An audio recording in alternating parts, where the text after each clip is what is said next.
Hello everyone, I am MANO Scaling, and I am here to help you today. I know you use this video to fall asleep, so before that, please like the video and subscribe to the channel, and also tell me where you are from and what time you are watching. Now get comfortable and relax.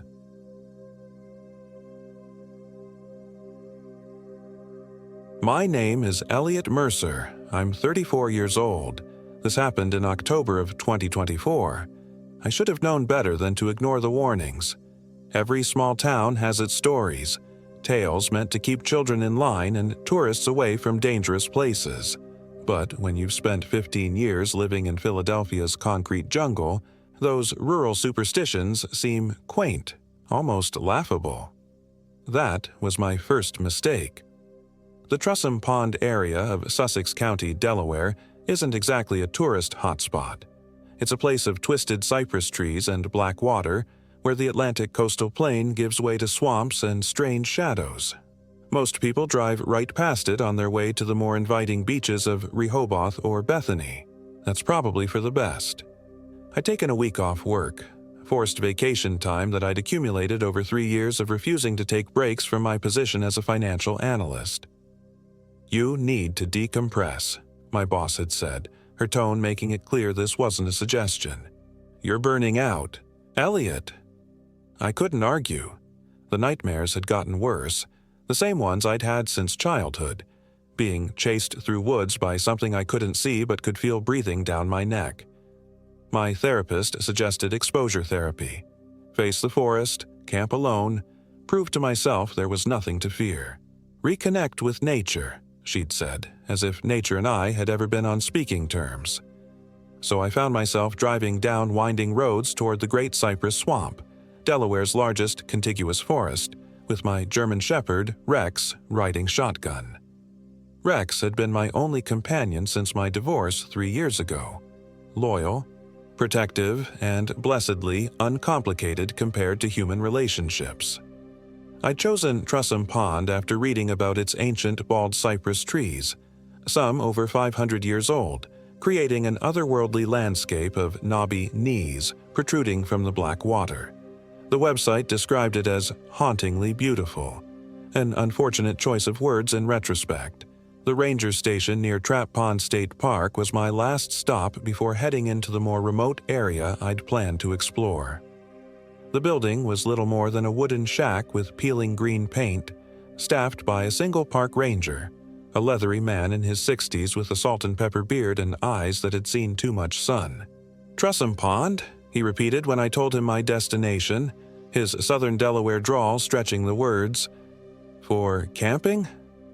He looked me up and down, taking in my expensive hiking boots that had barely seen dirt, and my high-tech backpack still stiff with newness.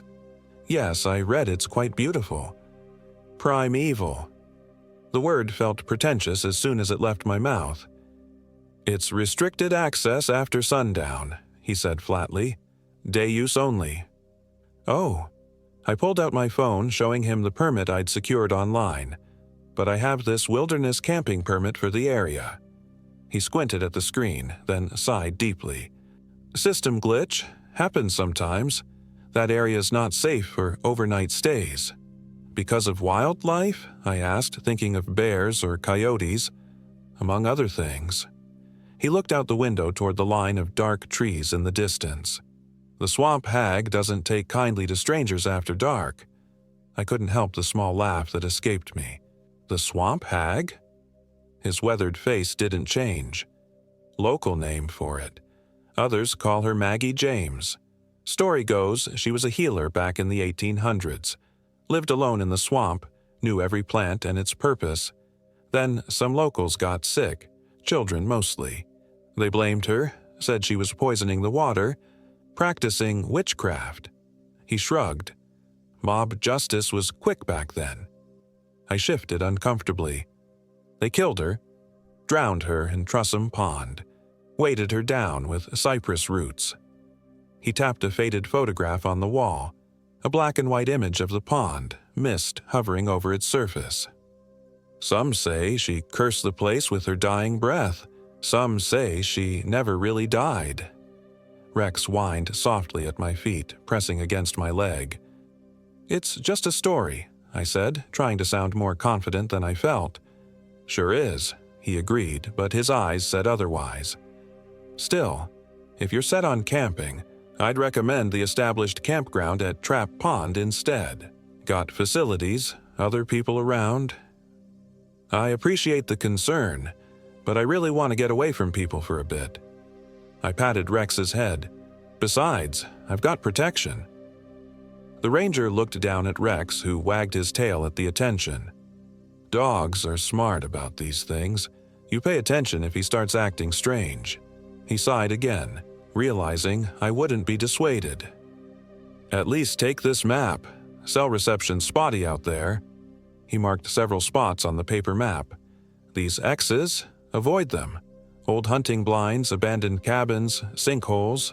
Dangerous." One X in particular caught my eye. It was larger than the others, placed directly at what appeared to be the deepest part of Truss Pond. "What's this one?" I asked, pointing. He hesitated before answering. "That's where they found the Garrison boys back in '98. Brothers went fishing, never came home. Search party found their boat overturned right there, but no bodies."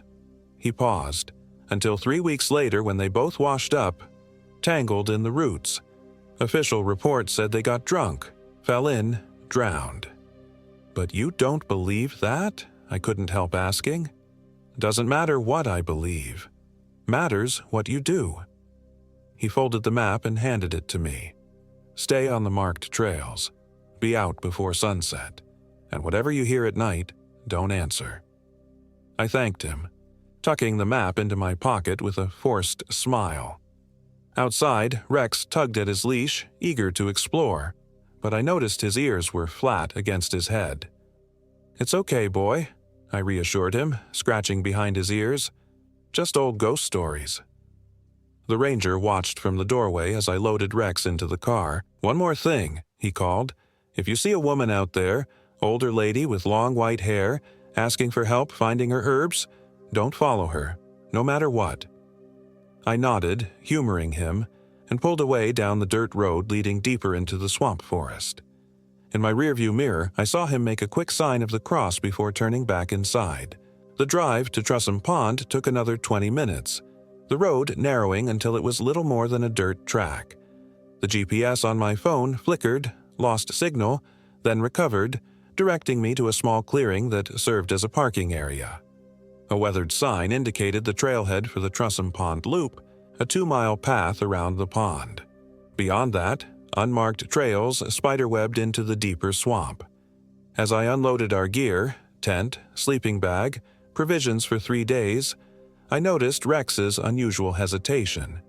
Normally, he'd be investigating every scent, marking territory, but instead he stayed close to my legs, his body tense. "What's gotten into you?" I murmured, but deep down I felt it too. The silence was oppressive. No birdsong, no insect buzz, just the occasional plop of water droplets falling from cypress branches into the dark water. I shouldered my pack and set off down the trail, Rex trotting nervously beside me.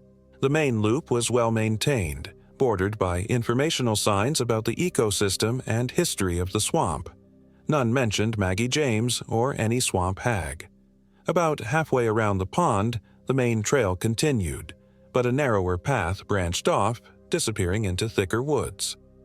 According to my map, this less-traveled route led to a small island, more of a raised hummock that would make an ideal camping spot. Defensible, dry, with good visibility. As we turned onto this path, the change was immediate. The trail narrowed, became muddy and indistinct. Cypress knees, those strange wooden protrusions that grow up from the root systems, became more numerous, looking unsettlingly like fingers reaching out of the black water. Spanish moss hung in thick curtains, further dimming the already fading afternoon light. "Stay close," I told Rex, unnecessary as he was practically walking between my legs at this point. An hour later, we reached the island. It was perfect, a raised area about 30 feet across, relatively dry with enough flat space for my tent. Ancient cypress trees provided a natural windbreak, their massive trunks wider than my car. I quickly set up camp, wanting to finish before darkness fell. The tent was a one-person ultralight model, just large enough for me and Rex. I prepared a small fire pit, collected kindling, and hung our food from a branch to keep it away from wildlife. As I worked, I caught glimpses of movement from the corner of my eye. Never anything definite, just shadows shifting in ways that seemed unnatural. Rex noticed too, his head snapping toward each disturbance, a low growl building in his throat. Just animals, I told him, not believing it myself. The sun set quickly, darkness falling over the swamp like a heavy blanket. I lit the fire, the flames pushing back the shadows but somehow making the darkness beyond seem even deeper. Rex and I ate a simple dinner. Canned stew heated over the fire for me, premium kibble for him, as night creatures began their chorus. It wasn't the normal sounds of a forest at night. There were no cricket chirps or frog calls, just occasional splashes in the water and the creaking of trees in a wind I couldn't feel. And sometimes something else, a sound like a woman humming, distant and mournful. "You hear that?" I whispered to Rex, who whined in response, ears perked forward.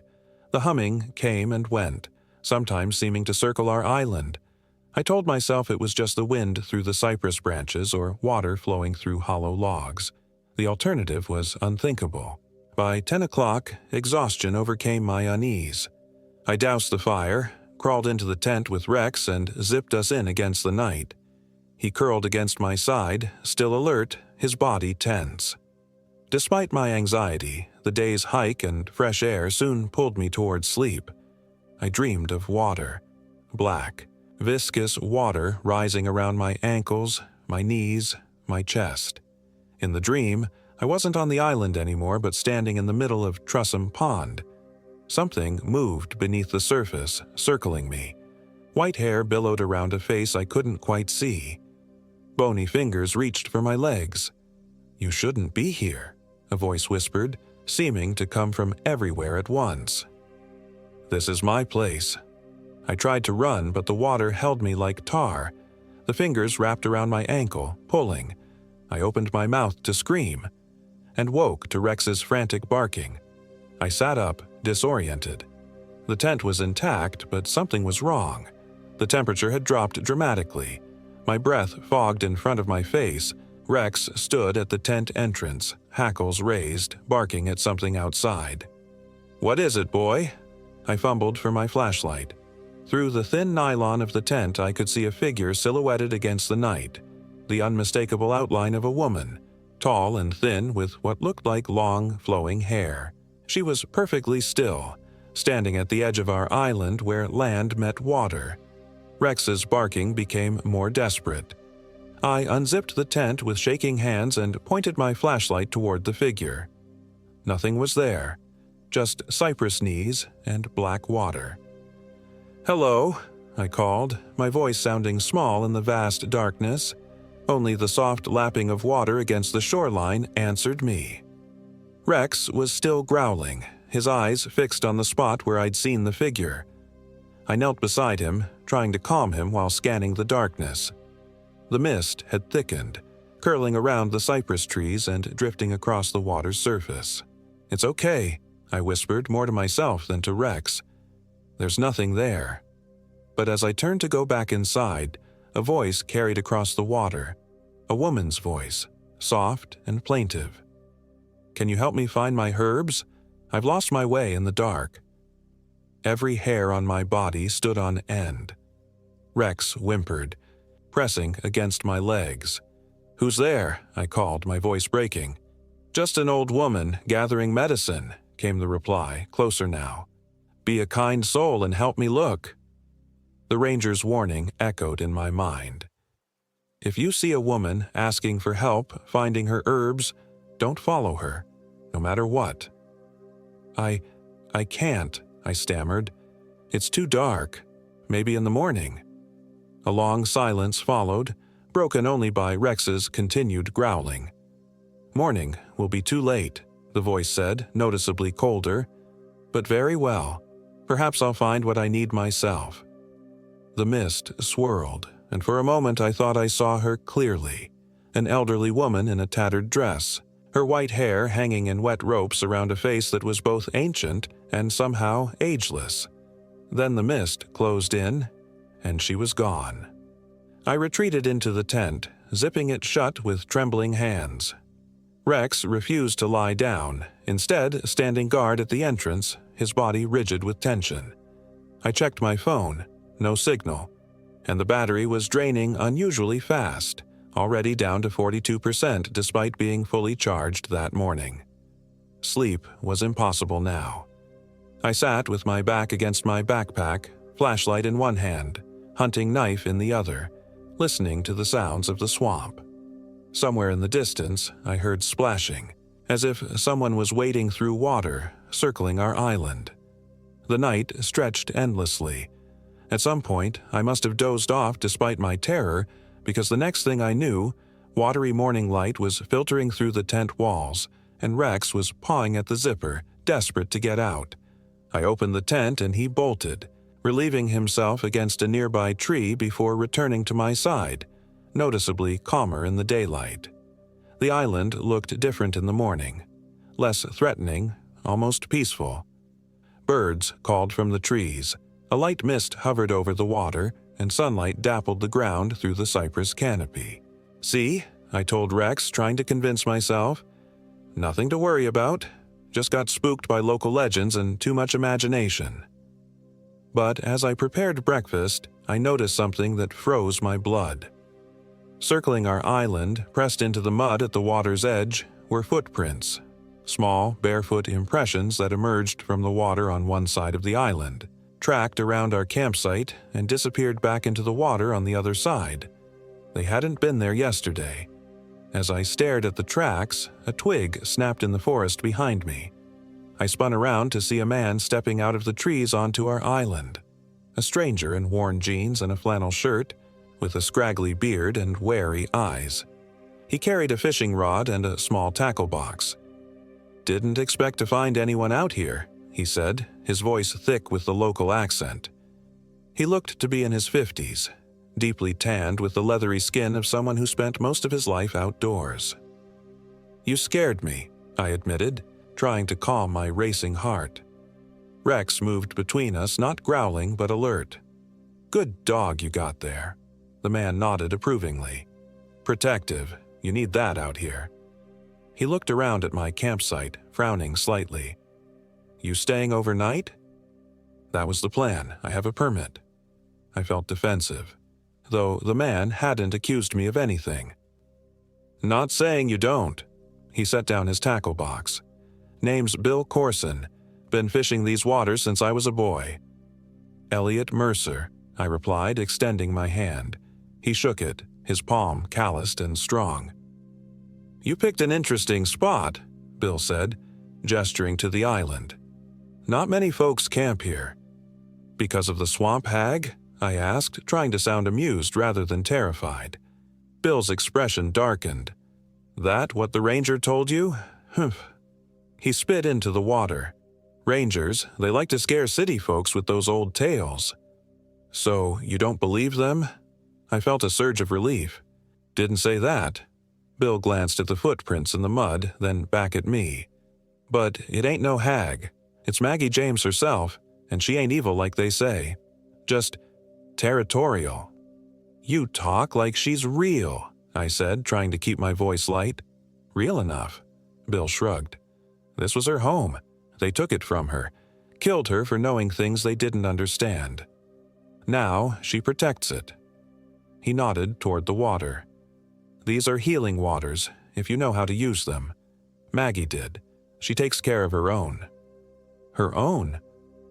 "Locals who respect the old ways, leave offerings, don't take more than they need." He fixed me with a steely gaze. "You leave anything for her when you arrived?" I shook my head. "Bad form," Bill clicked his tongue.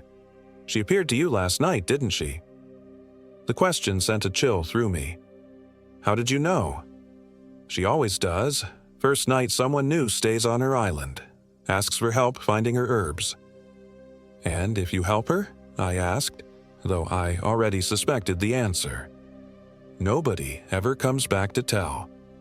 Bill reached into his pocket and pulled out a small cloth bundle. Here, leave this at the edge of the water before sundown. Tobacco, sage, bit of cornmeal, old offerings. I took the bundle hesitantly. Why are you helping me? Don't particularly want your death on my conscience, he said matter-of-factly. Besides, my granddaddy was one of the few white men who traded fairly with Maggie. She remembers. He pointed to another island barely visible through the cypress trees. I'll be over yonder till dusk if you need anything. But after dark, you're on your own. He picked up his tackle box. And word of advice, don't go in the water. Not for any reason.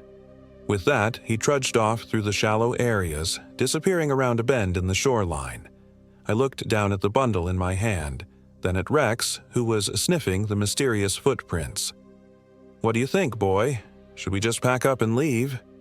A rational part of me, the financial analyst who dealt in numbers and probabilities, screamed yes. But another part, a stubborn pride I couldn't quite shake, resisted.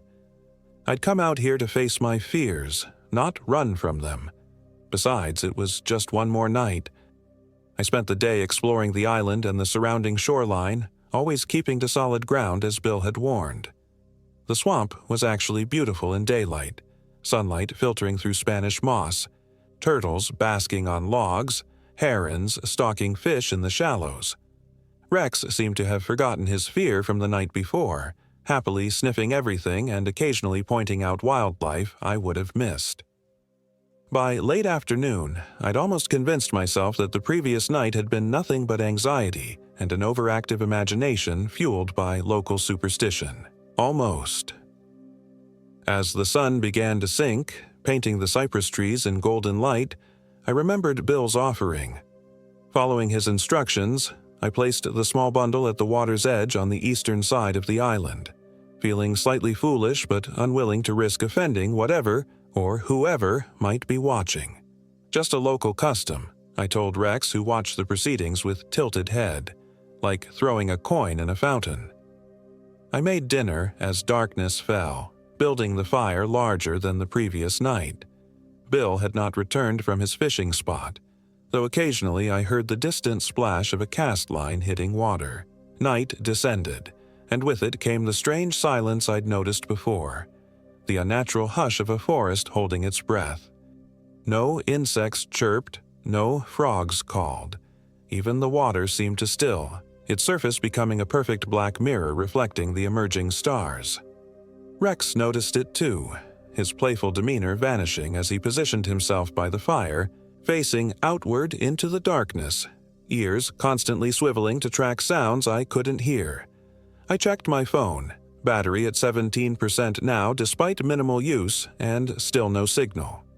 I turned it off to conserve what power remained for emergencies. My flashlight and headlamp were both fully charged, at least, and I had spare batteries. As midnight approached, Rex suddenly stood, his body tense but not aggressive. He stared toward the eastern edge of the island, where I'd left the offering. Heart-pounding, I directed my flashlight beam toward the spot. The bundle was gone. "Hello?"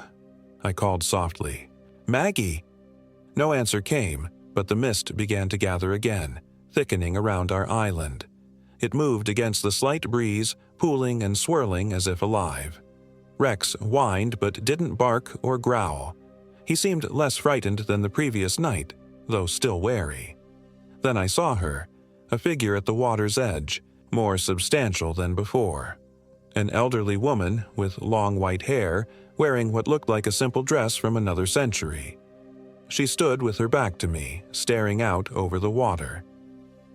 "Thank you for the offering," she said without turning, her voice the same I'd heard the night before, ancient and somehow fluid, like water over stones. It's been a long time since anyone remembered the old ways. My mouth was dry as dust. "Bill gave it to me. Said you might be angry otherwise." "Bill Corson," she mused. "His people have long memories." Finally, she turned and I caught my first clear glimpse of her face. weathered like old leather but with eyes as black and deep as the pond itself. Not malevolent, but not human either. Not anymore. "Are you really her?" I managed to ask. "Maggie James? What's left of her?" The apparition drifted closer, her feet not quite touching the ground. Rex trembled but held his position. "They took my life, but not my purpose. I still protect this place." "From what?" "From those who would harm it, take from it, without giving back." Her gaze penetrated me. "Why have you come here, Elliot Mercer?" The use of my name sent another shiver through me. "How do you—" "I know everyone who enters my domain," she interrupted. "I've watched you since you arrived. Now answer my question." "I came to face my fears," I said honestly. "I've had nightmares about forests my whole life. Something chasing me, hunting me." A strange expression crossed her face. Surprise, perhaps, or recognition. "These dreams, do you see what pursues you?" I shook my head. "Never. I just feel it behind me, getting closer." She was silent for a long moment, the mist swirling around her like a living shroud. "Your offering is accepted," she finally said. "You may stay this night unmolested, but tomorrow you must leave. This is not your place." Relief washed over me. "Thank you. I'll go at first light." She nodded, then her form began to dissipate, merging with the mist. Before she vanished completely, she said one last thing. "The dreams you have, they are warnings, not fears. Remember that, Elliot Mercer." And then she was gone, leaving only thinning mist and questions. I didn't sleep much that night, but nothing else disturbed us. Rex eventually relaxed enough to curl up beside me, though he woke at every sound, his ears constantly moving. I lay awake wondering about Maggie's words.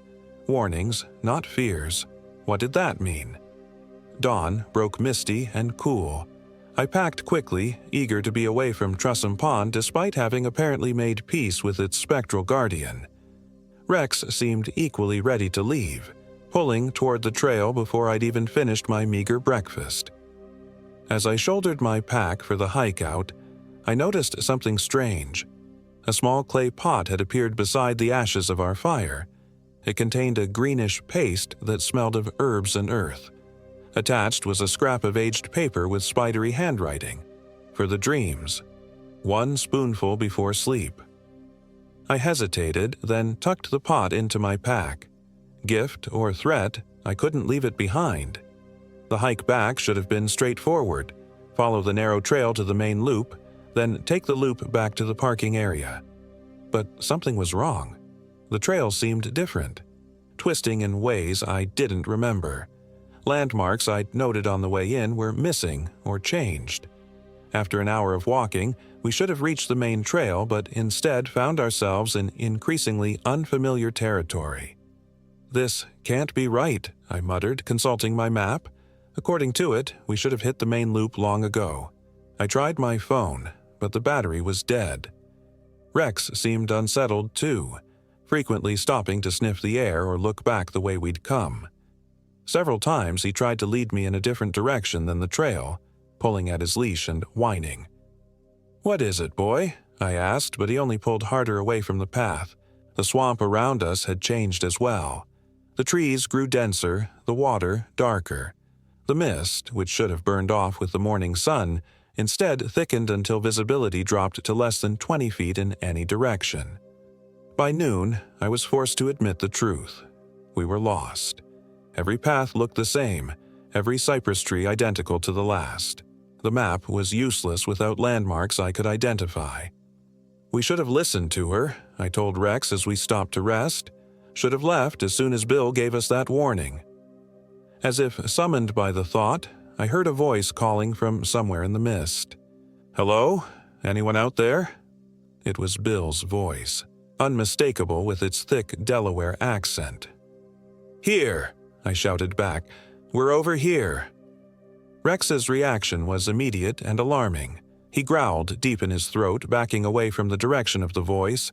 His hackles rose, and he bared his teeth. "Rex?" I questioned, but he only growled louder as footsteps approached through the underbrush. Bill emerged from the mist, looking exactly as he had the day before. Same flannel shirt, same fishing rod. He smiled when he saw me, but the expression didn't reach his eyes. "Got yourself turned around, didn't you?" he said, staying a few feet away. Rex continued to growl. "Easy to do in this swamp. Trails shift sometimes." "I thought I was following the right path," I said, keeping a firm hold on Rex's leash. "Something's not right. Even the map doesn't make sense anymore." Bill nodded thoughtfully. "Happens sometimes, especially when she doesn't want someone to leave." A chill ran through me despite the humid air, but she said I could go, that my offering was accepted. Did she now? Bill's tone was skeptical. "Well, lucky for you I came looking. I know a shortcut back to the parking lot. Follow me." He turned and began walking away, gesturing for me to follow. But Rex planted his feet, refusing to move, his growl becoming more threatening. "What's wrong with your dog?" Bill asked, frowning.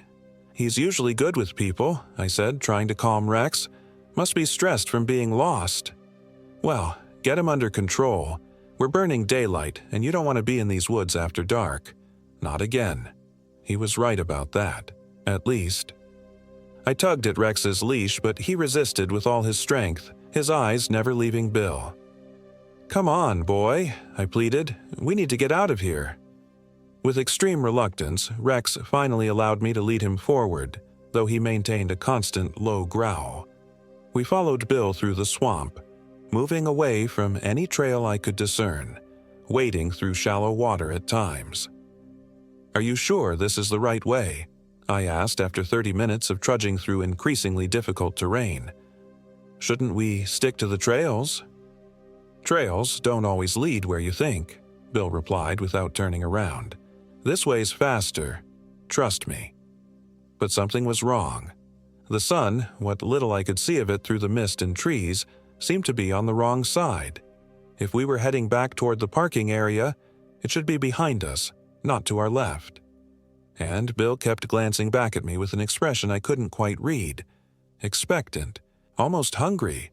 Rex hadn't stopped growling, not once in the entire journey. And now I noticed something else. Bill wasn't leaving any footprints in the soft mud. His feet touched the ground, but no impressions remained.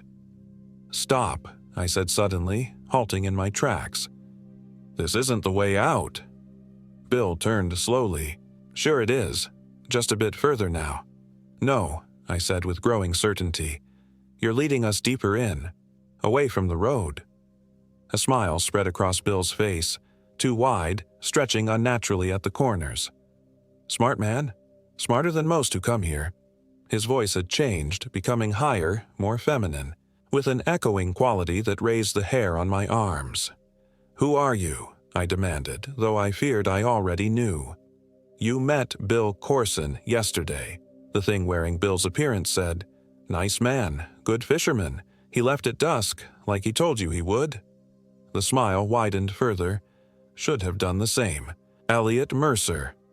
Before my eyes, Bill's form began to change, his sturdy frame elongating, thinning, his features melting like wax until they reformed into the face I'd seen last night, the ancient woman with eyes like black pools. But this wasn't the Maggie who had accepted my offering. This creature's face was contorted with malice, her mouth too wide, filled with teeth like cypress splinters. "You said I could leave," I stammered, backing away slowly. "I said you could stay one night unmolested," the thing hissed, her voice bubbling like water over rocks. "I never promised safe passage out. This is my domain, and I decide who leaves." Rex was barking furiously now, straining at his leash. The creature, Maggie, the swamp hag, whatever she was, took a step toward us, her feet hovering inches above the ground.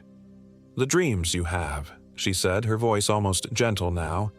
"I sent them, year after year, calling you back." "Back?" I repeated, confused. "I've never been here before." "Not in this life," she agreed. But your blood has. Your great-grandfather was among those who drowned me, Elliot Mercer. Did you never wonder why your family name appears in the local histories? Why you felt drawn to this place?" My mind reeled. My father had mentioned Delaware roots, but nothing specific, nothing about this area. Yet something resonated, a terrible recognition, a guilt buried deep in genetic memory. "Your ancestor held me under the water himself," she continued, drifting closer, his hand on my throat while I cursed his line with my dying breath. "And now, after all these generations, you've returned, the last of his blood." "That's not my fault," I said desperately. "I had nothing to do with what happened to you." "No," she agreed, "but blood demands blood. The cycle must close." She reached out one withered hand. "Your dog sees me truly. Animals always do. He tried to warn you." I glanced down at Rex, still snarling at the apparition. Then I looked back up, and she was gone. But her voice whispered from everywhere at once. "Run, Elliot Mercer. Run like in your dreams. Let's see if you can outpace your family's sins." Terror shot through me like electricity. Without conscious thought, I turned and fled, crashing through underbrush, splashing through shallow water, Rex bounding beside me. Behind us came sounds no human throat could make. A bubbling laugh, the creak of ancient wood, the splash of something large moving through water. The mist thickened until I could barely see a few feet ahead. Branches whipped my face, roots threatened to trip me, but I dared not slow.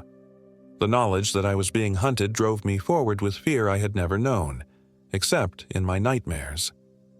The same nightmares that had plagued me since childhood. Warnings, she had called them.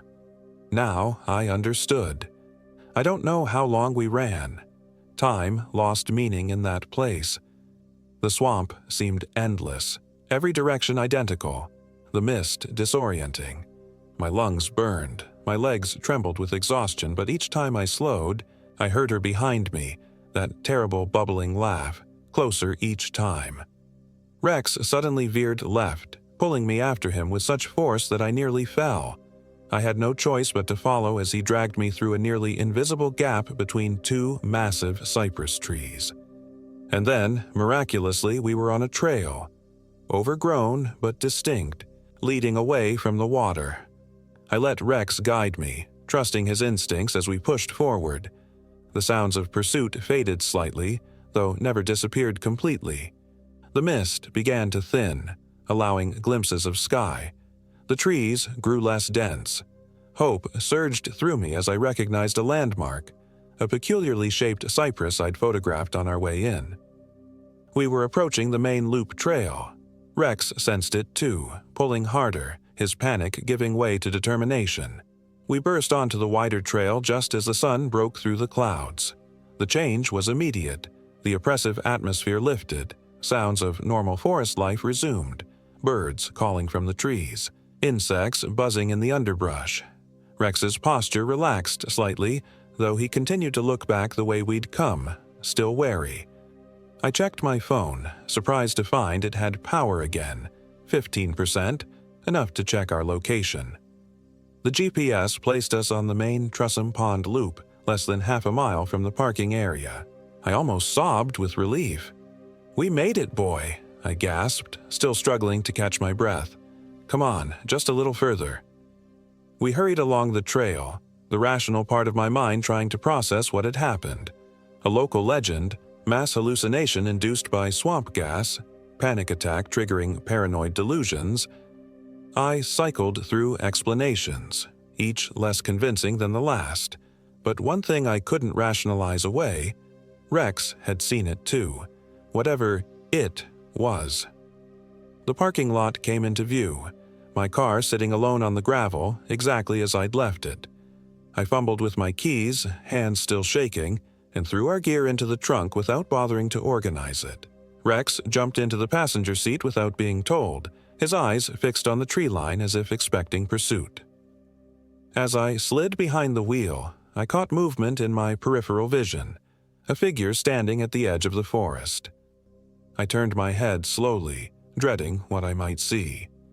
It wasn't the swamp hag, it was the park ranger from the station, watching us with an unreadable expression. He raised his hand in what might have been a greeting or a warning, then turned and disappeared back into the trees. I started the engine and pulled away, gravel spitting from beneath my tires. In the rearview mirror, I saw mist beginning to rise from the pond, even in the bright morning sunlight. I drove faster. The journey home passed in a blur. I stopped only once for gas, refusing to let Rex out of my sight even for a moment. By evening, we were back in Philadelphia. The concrete and steel of the city a comforting barrier between us and what we'd left behind. My apartment welcomed us with its familiar smells and sounds. Traffic outside, the hum of the refrigerator, a neighbor's television through the wall. Normal things. Safe things. I showered, fed Rex, and collapsed into bed, physical and emotional exhaustion finally overwhelming my lingering fear. That night, I dreamed again. The same chase through dark woods, the same unseen pursuer. But this time, I knew what hunted me. And this time, I turned to face it. The swamp hag stood before me, her form shifting between the withered crone and something older, more primeval. Bark-like skin, hair of Spanish moss, eyes like the black water of Truss Pond. "You escaped," she said, her voice like water trickling through roots. "I'm awake now," I told her. "This is just a dream. You have no power here." She laughed, the sound rippling around us. "Is that what you believe? That nightmares can't follow you home?" I woke with a start, heart pounding. Rex stood at the foot of my bed, growling at the darkened hallway outside my bedroom. The digital clock read 3:17 a.m. "What is it, boy?" I whispered, reaching for the baseball bat I kept beside my bed. Rex's growl deepened as I approached the hallway. The air felt different, colder, damper. A smell like wet earth and rotting vegetation filled my nostrils. From the bathroom came the sound of water dripping, though all faucets had been tightly closed. I flipped on the hallway light. Water pooled on the tiled floor, seeping from beneath the bathroom door. Black water, like that of Truss Pond. "No," I breathed. "It's not possible." From behind the door came a soft humming, the same melody I'd heard in the swamp. Rex barked once, sharp and challenging, then fell silent, pressing against my leg. Fight or flight instinct warred within me.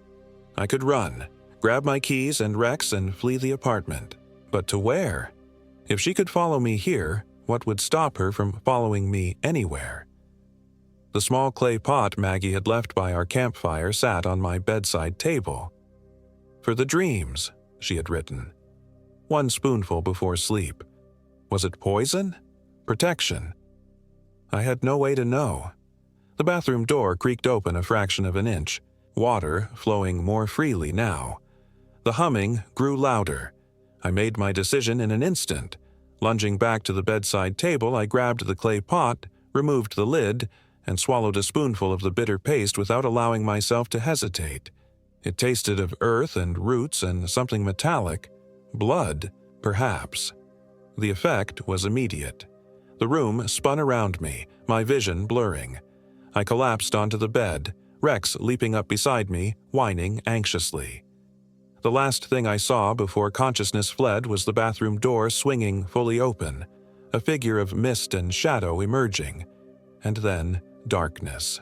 Complete, absolute darkness unlike any I'd known. When I opened my eyes again, dawn light filtered through my bedroom window. I sat up slowly, expecting nausea or dizziness, but felt only a strange clarity. Rex lay beside me, watching my face with intelligent eyes. The floor was dry, the bathroom door closed. No sign remained of the night's visitation, if it had ever truly happened. But something had changed. I could feel it in my bones, in the very fabric of my being. I went to the bathroom mirror and gasped at my reflection. My eyes, always hazel before, now appeared darker, with flecks of black that shifted when I moved my head, like sediment swirling in pond water. My phone rang, startling me. unknown number, Delaware area code. I answered warily. "Mr. Mercer?" It was the ranger from Truss Pond. "Just checking you made it home all right." "How did you get this number?" I asked, my voice steadier than I expected. A pause. "You provided it on your camping permit." "Of course." "I'm fine," I said. "We're both fine." Good. He hesitated. "Did you encounter anything unusual during your stay?" I contemplated lying, but saw no point. Yes, the swamp hag, Maggie James, whatever you want to call her. A sharp intake of breath. "And you survived." "She said I was the last of my bloodline, that my great-grandfather helped kill her." "Mercer," he murmured. "I should have recognized the name. Thomas Mercer led the mob that drowned her in 1879. Another pause. "You took something from the swamp, didn't you?" I glanced at the clay pot. "She left it for me. For the dreams." "Her medicine," he said gravely. "Did you use it?" "Yes, last night she followed me home." The ranger was silent so long I thought the call had dropped. Finally he spoke. "Listen carefully, Mr. Mercer. Maggie James was a healer before they killed her. What most don't understand is that she worked with two medicines, one to heal, one to harm. If she gave you medicine and you survived taking it, that means one of two things. Either she forgave your bloodline's sins," he trailed off, "or," I prompted, "or she claimed you, made you part of the swamp, part of her." A chill ran through me. "What does that mean?" "I don't rightly know," he admitted. "No one who's taken her medicine has ever spoken of it after. But they say those who drink from Truss Pond are bound to it forever. They always return, sooner or later." After hanging up, I sat on the edge of my bed, Rex's head heavy on my knee. The city noises outside my window seemed distant now, less real somehow. Instead, I heard water lapping against cypress roots, wind through Spanish moss, the secret sounds of the swamp calling me back. I opened the clay pot again, studying the dark mixture within. It didn't look sinister, just herbs ground to paste, the kind of natural remedy people had used for centuries before modern medicine. I replaced the lid carefully. In the bathroom mirror, my eyes seemed darker still, the black flecks more prominent. When I closed them, I could see Truss Pond as clearly as if I stood on its shore. The ancient trees, the black water, the mist dancing across its surface. And somewhere in that mist, Maggie James watched and waited. Was I cursed or blessed? Claimed or forgiven? The distinction seemed increasingly irrelevant. What mattered was that a connection had been forged, between me and the swamp, between my blood and hers, between the man who had taken her life and the last of his line. I knew with bone-deep certainty that I would return to Truss Pond, not out of fear or curiosity but necessity, like a migrating bird following ancient patterns written in its DNA. Whether next week or next year, the swamp would call, and I would answer. The nightmares have stopped. Instead, I dream of black water and cypress trees, of an old woman gathering herbs in the mist. She turns to me sometimes, her ancient eyes meeting mine, and nods in recognition. Not enemy, not friend, but something in between, bound by blood and justice and the strange magic of the swamp. Rex knows it too. Sometimes I catch him staring at me, head tilted as if trying to reconcile the master he knew with what I'm becoming. But he stays by my side, loyal despite the changes. Dogs are smart about these things, as the ranger said. They see truly. I've begun researching my family history, tracing the Mercer line back through Delaware's past. I found Thomas Mercer in the county records, wealthy landowner, town selectman, upstanding citizen by all accounts. No mention of a mob or a drowning or a swamp witch. History is written by the victors, after all. But I know the truth now. I feel it in my veins, where Mercer blood mingles with Maggie's medicine. And when the time comes to return to Truss Pond, I'll go willingly, to atone, to understand. perhaps even to belong. I check the clay pot each morning. The level of the mixture never decreases, no matter how much I use. A small miracle that would have frightened me once, but now seems perfectly natural. Like the way water seeps under my bathroom door some nights, bringing the smell of cypress and decay, or the way Rex sometimes barks at empty corners of the apartment, tracking an invisible presence with his eyes. We are never truly alone anymore, Rex and I. Maggie James walks with us through city streets, a shadow at our heels, a whisper in our ears. Warning or threat, guardian or tormentor. The distinction blurs a little more each day. I've started to notice things about the world I never saw before. The way water moves, with purpose and memory. The plants pushing through cracks in the sidewalk, more resilient than the concrete that tries to contain them. The ancient patterns repeating all around us, for those with eyes to see. My colleagues comment on the change in me. Calmer, they say, more grounded. "That camping trip must have done you good," my boss remarked last week. If only she knew. At night, before sleep, I take my spoonful of Maggie's medicine and whisper a name I once feared but now embrace. Trussum Pond. The syllables taste of copper and earth and time, and somewhere in a Delaware swamp, I know she hears me. My ancestor's victim. My reluctant protector. My fate. I am the last of Thomas Mercer's line, but perhaps not the end of it. Something new grows from those blood-stained waters, something neither fully human nor fully other. Like the cypress trees with their roots in water and branches in air, I exist in two worlds now. Eventually, the swamp will reclaim what belongs to it. Whether through me or through some future generation, the cycle will complete. Blood will answer blood. Justice or vengeance, another distinction that matters less each day. Until then, Rex and I wait, caught between urban life and ancient magic. And when we walk in the city parks, we always pause by the ponds, however small or manicured. The water recognizes us, rippling in acknowledgement. And sometimes, if the light is right, I catch a glimpse of white hair beneath the surface, a face ancient and patient, watching and waiting. For what is time to the dead? What is distance to a spirit bound to water?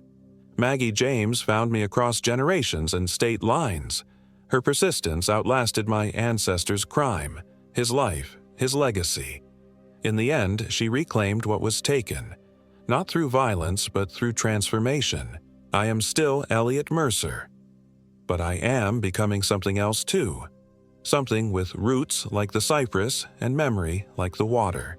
Something that understands both the hunter and the hunted, the chaser and the chased.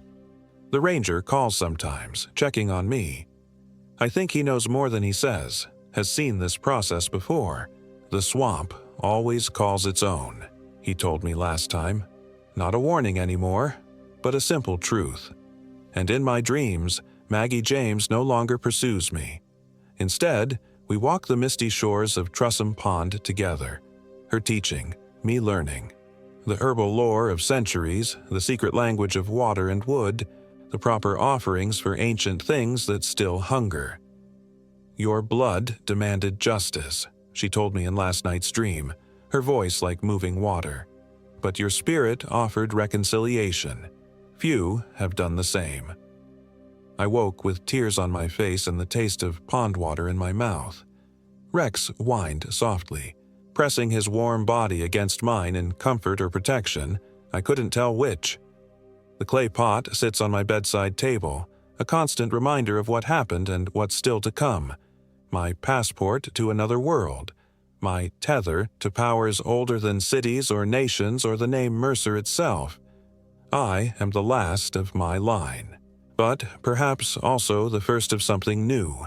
Something born of guilt and retribution and strange swamp medicine. Not quite human, not quite spirit, but a bridge between worlds that were never meant to be separate. The people who killed Maggie James feared what they didn't understand. They feared her connection to the land, her knowledge of its secrets, her power that didn't conform to their rules. In drowning her, they thought to sever that connection. They failed. Water doesn't forget. The swamp remembers.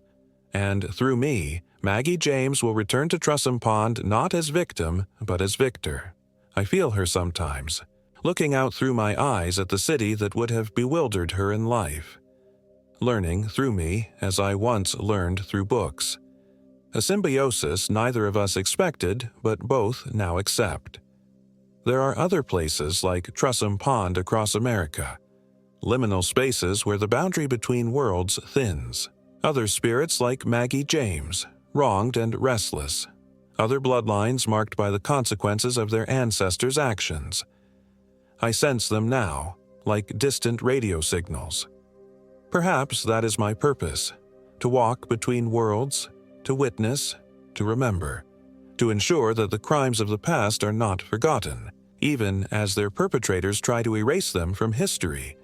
Or perhaps I'm simply the final payment of a debt long overdue, the last Mercer, completing the cycle begun by the first to wrong Maggie James. Either way, I am no longer afraid.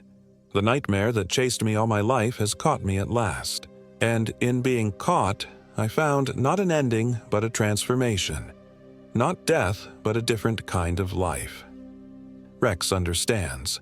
He watches the bathroom door on those nights when black water seeps beneath it, not with terror now, but with respectful distance. He no longer growls at the presence in our home, but acknowledges it with a tilt of his head, an animal's acceptance of mysteries beyond human comprehension. And when we return to Truss Pond, as we inevitably will, he'll walk beside me into the mist and the memory, loyal to the end. Whatever end that may be. My name is Elliot Mercer. I am 34 years old, and I belong to Truss Pond now, to its black waters and ancient trees, to its mist and memory and magic, to Maggie James, the swamp hag, my ancestors' victim, my reluctant guardian, myself.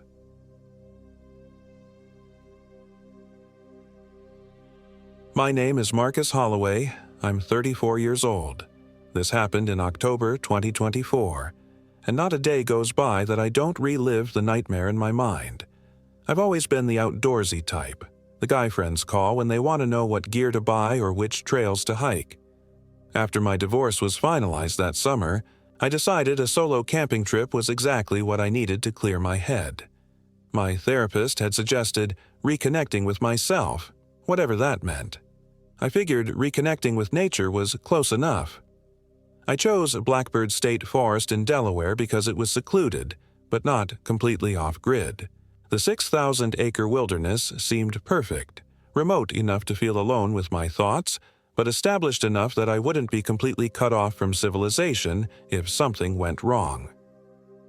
The forest is tucked away in the central part of the state, not far from Smyrna. Most tourists overlook it in favor of Delaware's beaches, which was fine by me. I wanted solitude. I'd planned a 5-day trek that would take me through the less-traveled northern section of the forest, setting up camp at different spots each night. The autumn colors were at their peak, brilliant reds and golds against the deep green of the pines. During the day, it was postcard perfect. At night, well, that's when things started to change. The first day went exactly as planned. I parked my truck at the Tie-Boat Track trailhead, double-checked my pack, and headed into the woods. The trail was well marked, winding through stands of oak and hickory trees. I felt the tension of the past 6 months melting away with each step. By late afternoon, I'd reached my first campsite near one of the forest's small ponds. I set up my tent, collected firewood, and prepared a simple dinner over my portable stove. That first night, I slept better than I had in months. No tossing and turning, no checking my phone, no racing thoughts about the divorce papers and dividing up possessions. Just me, my sleeping bag, and the night sounds of the forest. Day 2 was when I first noticed something odd. I'd been following the map I'd downloaded, a detailed trail map that showed all the official paths through the forest. But around midday, I came across a narrow trail that wasn't marked. It veered off from the main path and disappeared into a particularly dense section of forest. I checked my GPS, which showed I was exactly where I should be, but this side trail definitely wasn't on any map. Curiosity got the better of me. I figured I'd follow it for 10 minutes or so just to see where it led, and then backtrack to the main trail. The path was barely visible in places, overgrown with brambles and fallen leaves, but it was definitely man-made. Someone had cleared this trail, even if it wasn't official. After about 15 minutes of hiking, the narrow path opened into a small clearing. In the center stood the remnants of a stone foundation, just a rectangle of crumbling rock walls about 20 inches high. I guessed it had been a cabin or small homestead at some point, though it must have been abandoned for decades. What caught my eye was a crudely carved wooden sign hammered into one of the nearby trees. It read, "Hollow's Keep," in rough, weathered letters. The sign looked old, the wood grayed with age, but something about it made the hair on the back of my neck stand up. I took a few photos with my phone, thinking I'd look up the name later. As I was about to leave, I noticed something else. A small cairn of rocks stacked in the corner of the old foundation. It seemed too deliberately placed to be random. I approached it and saw that the rocks were arranged around what looked like a small opening in the ground. Not quite a cave, but definitely a hollow space that went under the foundation. Common sense told me to leave it alone. But I'd come out here looking for something, hadn't I? Some kind of revelation or clarity that would help me move forward with my life. I knelt down and shined my flashlight into the opening. The beam caught what looked like the corner of a metal box. I reached in, feeling around until my fingers closed around cold metal. With some effort, I pulled out an old tin box, about the size of a hardcover book. It was rusted around the edges, but intact. I shouldn't have opened it. I know that now. Inside was a small leather-bound journal, its pages yellowed and brittle. I flipped it open carefully and found dated entries from 1887. The handwriting was tight and precise, though faded in places. I skimmed the first few pages, which detailed the daily life of someone named Thomas Blackwood, apparently the owner of a small homestead in what was now the state forest. The early entries were mundane, reports of crops planted, weather conditions, visits to town. But as I flipped through, the entries became increasingly disturbing. Blackwood wrote about hearing whispers in the woods, about local children who had gone missing, about something he called the Hollow Man, that he claimed lived in the deeper parts of the forest. The final entry, dated November 18, 1887, read, "It comes for me tonight.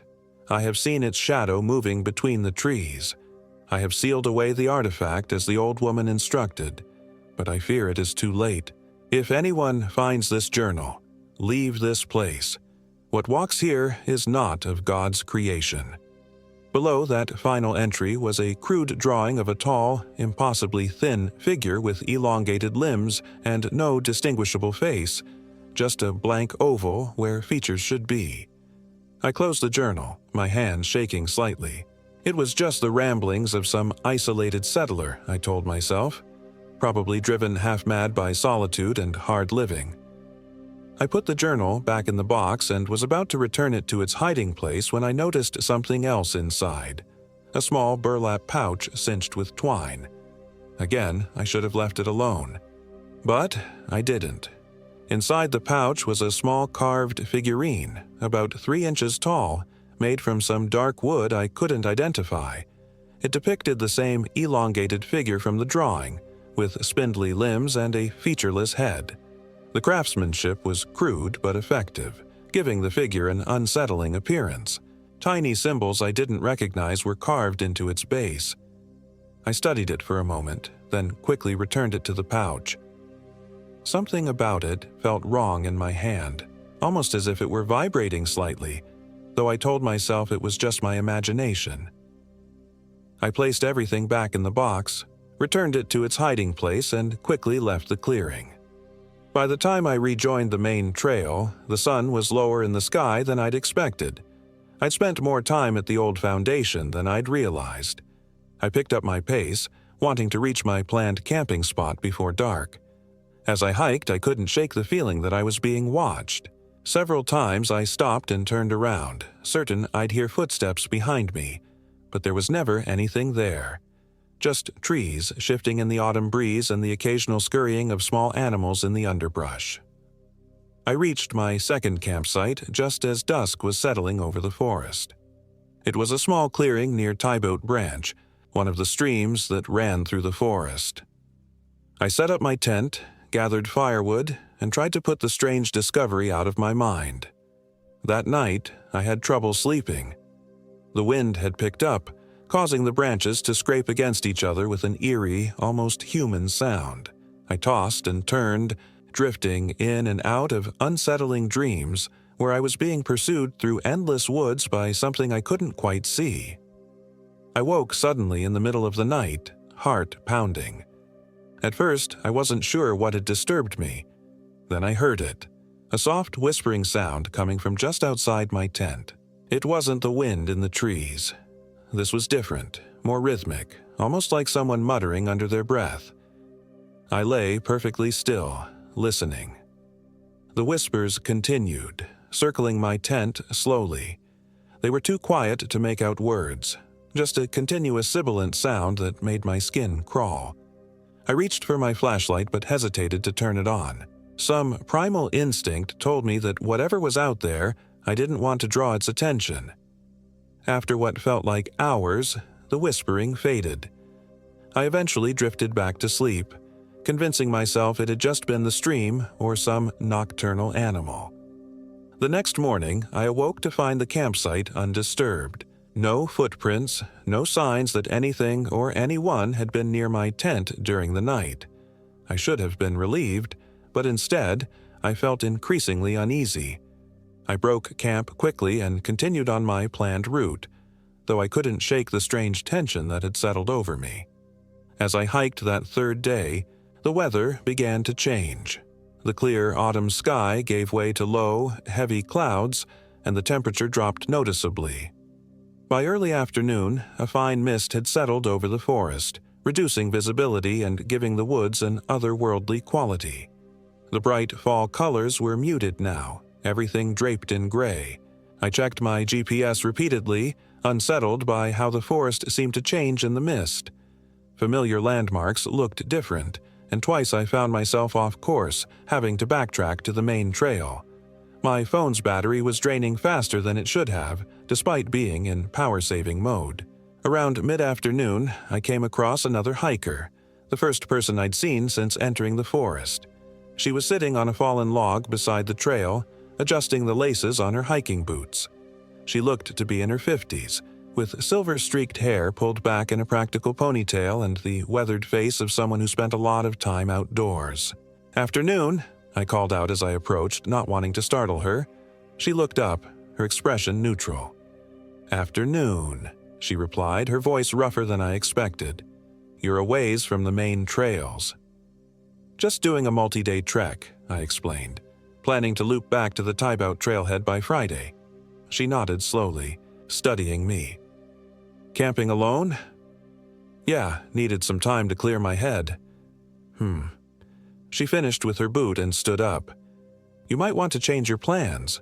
Weather's turning worse than forecast. They're calling for heavy rain tonight, maybe thunderstorms." I glanced at the sky. The clouds did look darker than before. "Thanks for the heads up. I've got good rain gear, though. Should be fine." "Your call." She shouldered her small day pack. "Just be careful around Hollow's Keep. That area gets dangerous when it rains. Ground's not stable." I felt a chill that had nothing to do with the dropping temperature. "Hollow's Keep? You mean that old foundation off trail?" She tilted her head slightly. "So, you found it. Curious place, isn't it?" "Yeah, I came across it yesterday. Found an old journal buried there. Mentioned someone called the Hollow Man." At that, her expression changed, a flicker of something, alarm, recognition, crossing her face before she controlled it. "Just local folklore," she said dismissively. "These old forests are full of stories." The journal seemed pretty convinced it was real. I don't know why I pushed the point. Something about her reaction made me want to see what she knew. "Listen," she said, stepping closer, her voice dropping. "This forest has been here a long time. Longer than the state, longer than the country. People have lived and died here for centuries. Some stories exist for a reason, to warn people." She paused, then added, "You said you found a journal. Nothing else?" I hesitated. Something made me reluctant to mention the figurine. "Just the journal," I lied. She studied my face for a long moment, then nodded. "Best leave old things where you find them. Anyway, I should get moving if I want to be out before dark. Safe travels." She stepped around me and continued down the trail in the direction I'd come from. "Wait," I called after her. "What's your name?" She paused, but didn't turn around. "Eleanor Blackwood," she said, then continued walking until the mist swallowed her figure. Blackwood, the same surname as the journal's author. It had to be a coincidence, I told myself. Or maybe she was a descendant who knew the local history. Either way, our encounter left me deeply unsettled. I continued hiking, but the weather deteriorated faster than I expected. By late afternoon, the mist had turned to a steady rain, and thunder rumbled in the distance. I decided to make camp earlier than planned, finding a relatively sheltered spot beneath a stand of thick pines. Setting up the tent in the rain was a miserable experience. By the time I crawled inside, I was soaked through despite my rain gear. I changed into dry clothes and used my camp stove to heat some water for a packet of dehydrated stew. Outside, the rain intensified, drumming against the tent fly. As I ate my dinner, I couldn't stop thinking about the encounter with Eleanor Blackwood and the strange coincidence of her name. I dug out my phone to check if I had enough signal to search for information about Hollow's Keep or the Blackwood family, but there was no service at all now. The battery was down to 18% despite having charged it fully the night before. I turned it off to conserve power and tried to settle in for the night, listening to the rain and occasional thunder. Sleep came fitfully, in broken segments punctuated by strange dreams. In one particularly vivid sequence, I was back at the old foundation, but it wasn't a ruin. It was a complete cabin, with lamplight glowing in the windows.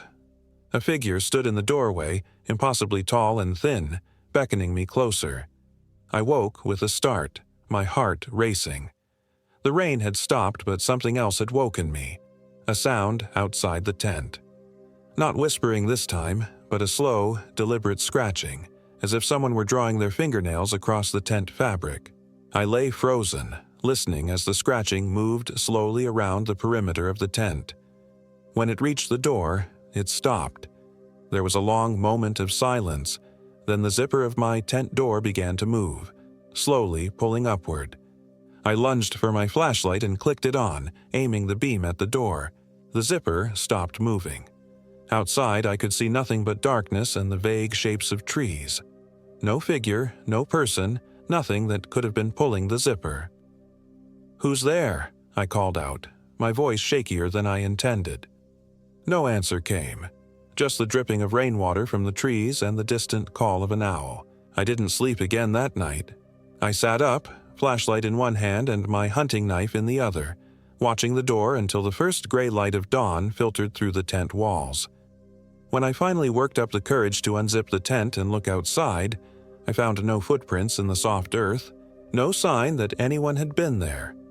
But carved into the trunk of the nearest pine tree, fresh enough that sap still oozed from the cuts, was a crude symbol. The same elongated figure from the journal and the wooden figurine. That was enough. I broke camp quickly, abandoning my original plan. I was going to hike straight back to my truck and get out of Blackbird Forest. The whole experience had turned from a peaceful retreat into something unsettling, and I wanted no more part of it. I packed everything except my tent, which was still too wet to roll up properly. As I was shaking it out, something fell from one of the pockets, the small wooden figurine from the tin box. I stared at it in disbelief. I had left it at the foundation, I was sure of it. I had put it back in the pouch, back in the tin, back in the hole. Yet here it was, somehow in my tent. I almost threw it away then, hurled it as far into the forest as I could, but something stopped me. A strange, almost superstitious feeling that discarding it would make things worse. Instead, I wrapped it in a bandana and stuffed it deep in my pack. The hike back should have taken me about 6 hours, according to my map. But within the first hour, I knew something was wrong. The trails weren't matching up with my map or GPS. Landmarks I should have recognized were missing, and paths veered in directions they shouldn't have. My compass was spinning erratically, the needle swinging in complete circles rather than pointing north. By midday, I had to admit the truth. I was lost. The forest that had seemed so navigable just days before had become a maze of identical-looking trees and misleading paths. The sun was hidden behind clouds, giving me no way to orient myself. My phone's GPS kept showing me in different locations, jumping miles between readings.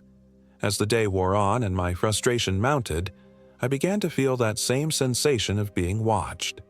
Several times I spun around, certain I'd catch someone following me, but there was never anyone there, just the silent trees and the occasional rustle of wildlife. Then, in the late afternoon, I found myself back at the old foundation of Hollow's Keep. It wasn't possible. I'd been walking away from it all day, yet somehow I'd circled back. The crumbling stone walls were just as I'd left them, the wooden sign still nailed to the tree. But the cairn of rocks covering the hiding place of the tin box had been disturbed, the rocks scattered. As I stood there, trying to process what was happening, I heard a voice behind me. "You took something that doesn't belong to you." I whirled around to find Eleanor Blackwood standing at the edge of the clearing. She was wearing the same hiking clothes as before, but something about her seemed different, harder, more intense. "I didn't take anything," I said automatically. Her eyes narrowed. "Don't lie to me. I can feel it. You have the totem." I took a step back. "I don't know what you're talking about." "The carved figure. My ancestor made it to bind what lives in these woods. It belongs here, in this place." She took a step forward. "Give it back, and maybe you can still leave." "How did it end up in my tent?" I demanded. "Did you put it there?" She laughed, a harsh sound without humor. "I've never touched it. None of us do. It finds those who disturb its resting place. It wants to be found, and then it wants to feed." "What the hell are you talking about?" I was backing away now, moving toward the trail. "The Hollow Man. My family has kept it contained for generations. The totem binds it to this small area of the forest, keeps it from ranging wider.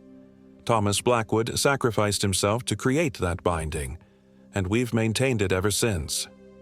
Her voice was flat, matter of fact.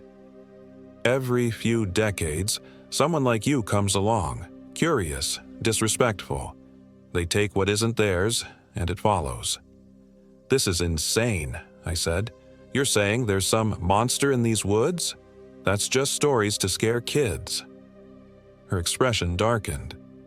"It was here before the trees, before people. It hungers, it empties. Once it marks you, it won't stop until it's taken everything that makes you who you are. Then it wears your skin for a time, until that skin rots, and it needs another." As she spoke, the light seemed to dim around us, though the sun was still above the horizon. A cold wind swept through the clearing, carrying a scent like wet earth and decay. "Give me the totem," she said, extending her hand. "Let me return it to its place, and you might still have a chance to leave these woods." Part of me wanted to refuse, to turn and run. But a deeper instinct, something primal and focused on survival, made me reach for my pack. I dug out the bandana-wrapped figurine and held it out. Eleanor approached cautiously, not reaching for it directly. Instead, she opened a small leather pouch hanging from her belt and nodded for me to drop the figure inside. I did, relieved to be rid of it. "Now go," she said, cinching the pouch closed. "Take the eastern trail. Don't stop, don't look back. If you hear whispers or see shadows moving against the trees, run. It's already tasted you. It may follow." "What about you?" I asked. "This is my family's burden," she said simply. "We keep the old bargains. Now go." I didn't need to be told again. I turned and hurried down the eastern path she'd indicated. This time, the trail seemed more familiar, more aligned with my map. My compass began working normally again, consistently pointing north. As I hiked, the forest grew darker, twilight approaching faster than it should have. I quickened my pace, pushing myself hard. I didn't want to spend another night in those woods. About an hour into my trek, I heard it, the whispering. Just like outside my tent the night before, but louder now, more insistent. I couldn't make out words, but the sound carried meaning nonetheless. Hunger, anticipation, malice. I broke into a jog, then a full run when the whispers grew louder. My pack bounced painfully against my back, but I didn't slow down. The trail ahead was growing dimmer by the minute as night settled over the forest. I don't know how long I ran. Time seemed to stretch and compress strangely. My lungs burned and my legs ached, but the whispering kept pace behind me, sometimes seeming to come from all directions at once. Then, ahead through the trees, I saw headlights on a road, the parking area where I'd left my truck. Relief flooded through me, giving me a final burst of energy. I sprinted the last few hundred yards, crashing through the underbrush beside the trail in my haste to reach safety. I burst into the small gravel parking lot, gasping for breath. My truck sat where I'd left it, alone in the lot. I fumbled with my keys, hands shaking so badly I could hardly get them into the lock. Finally, the door opened, and I threw my pack inside and climbed in, slamming the door behind me. For a moment, I just sat there, catching my breath. The doors locked, the keys in the ignition, but the engine not yet started. I'd made it. I was safe. Then I looked in the rearview mirror. Standing at the edge of the forest, barely visible in the deepening darkness, was a figure. Not Eleanor Blackwood. This was taller, impossibly thin, with limbs that seemed too long for its body. It stood perfectly still, watching the truck. Its face, if it had one, was hidden in shadow. I started the engine with trembling hands and peeled out of the parking lot. Gravel spraying from my tires. I didn't slow down until I hit the main highway, and even then, I drove well above the speed limit until I reached the outskirts of Smyrna. I checked into the first motel I saw, a shabby roadside place that nonetheless seemed like luxury after my time in the forest. I showered for nearly an hour, trying to wash away the feeling of being watched, of being hunted. That night, despite my exhaustion, I barely slept.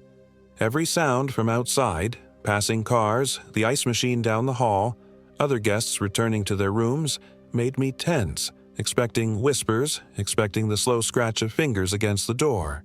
In the morning, I checked out early and drove straight home to Newark. I told myself it was over, that whatever strangeness I'd experienced in Blackbird Forest was behind me. Eleanor Blackwood had taken back the figurine. The hollow man, if it existed outside of local legend, was bound to its small territory again. Yet, in the days that followed, things changed. Small things at first. I'd enter a room and find objects not where I'd left them. My phone would drain completely overnight despite being plugged in. I'd wake to find my front door unlocked, though I distinctly remembered securing it before bed. Then the whispers started again, just at the edge of hearing, usually when I was alone or trying to sleep. Like someone standing just behind me, muttering words I couldn't quite make out.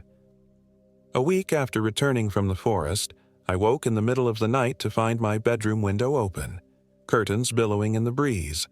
A window I was certain had been closed and locked when I went to bed. As I got up to close it, I saw something on the windowsill that made my blood run cold. A small wooden figurine, crude and ancient-looking, of an impossibly tall, thin figure with elongated limbs. I'm not in my house anymore. I'm writing this from a motel room 2 states away. I don't know if distance will help. Sometimes I think I see it. A tall, thin shadow at the edge of my vision. Sometimes I hear the whispers growing louder. I tried calling the Delaware Forest Service, asking about Blackbird Forest and Eleanor Blackwood. The ranger I spoke with said there was no employee or regular visitor by that name. When I described her, he grew quiet, then said, "That sounds like Eleanor Blackwood, all right, but she couldn't have been who you met. Eleanor Blackwood was the local historian and volunteer guide for the forest. She passed away 3 years ago. I don't know what's happening to me. I don't know if what's following me is some local predator using folklore as a cover, or if there really is something ancient and hungry in those woods. All I know is that I haven't slept properly in weeks. I've lost weight. Food tastes like ash in my mouth. And sometimes, when I catch a glimpse of myself in a mirror or window, my reflection seems wrong, thinner, elongated, hungry. If you're planning a trip to Blackbird State Forest, stay on the marked trails. Don't explore old ruins. Don't take things that don't belong to you.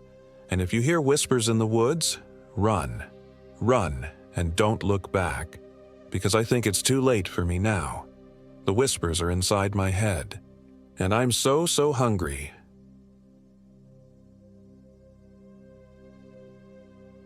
My name is Rebecca Langley. I'm 34 years old. This happened in October 2024. I've always been a city person.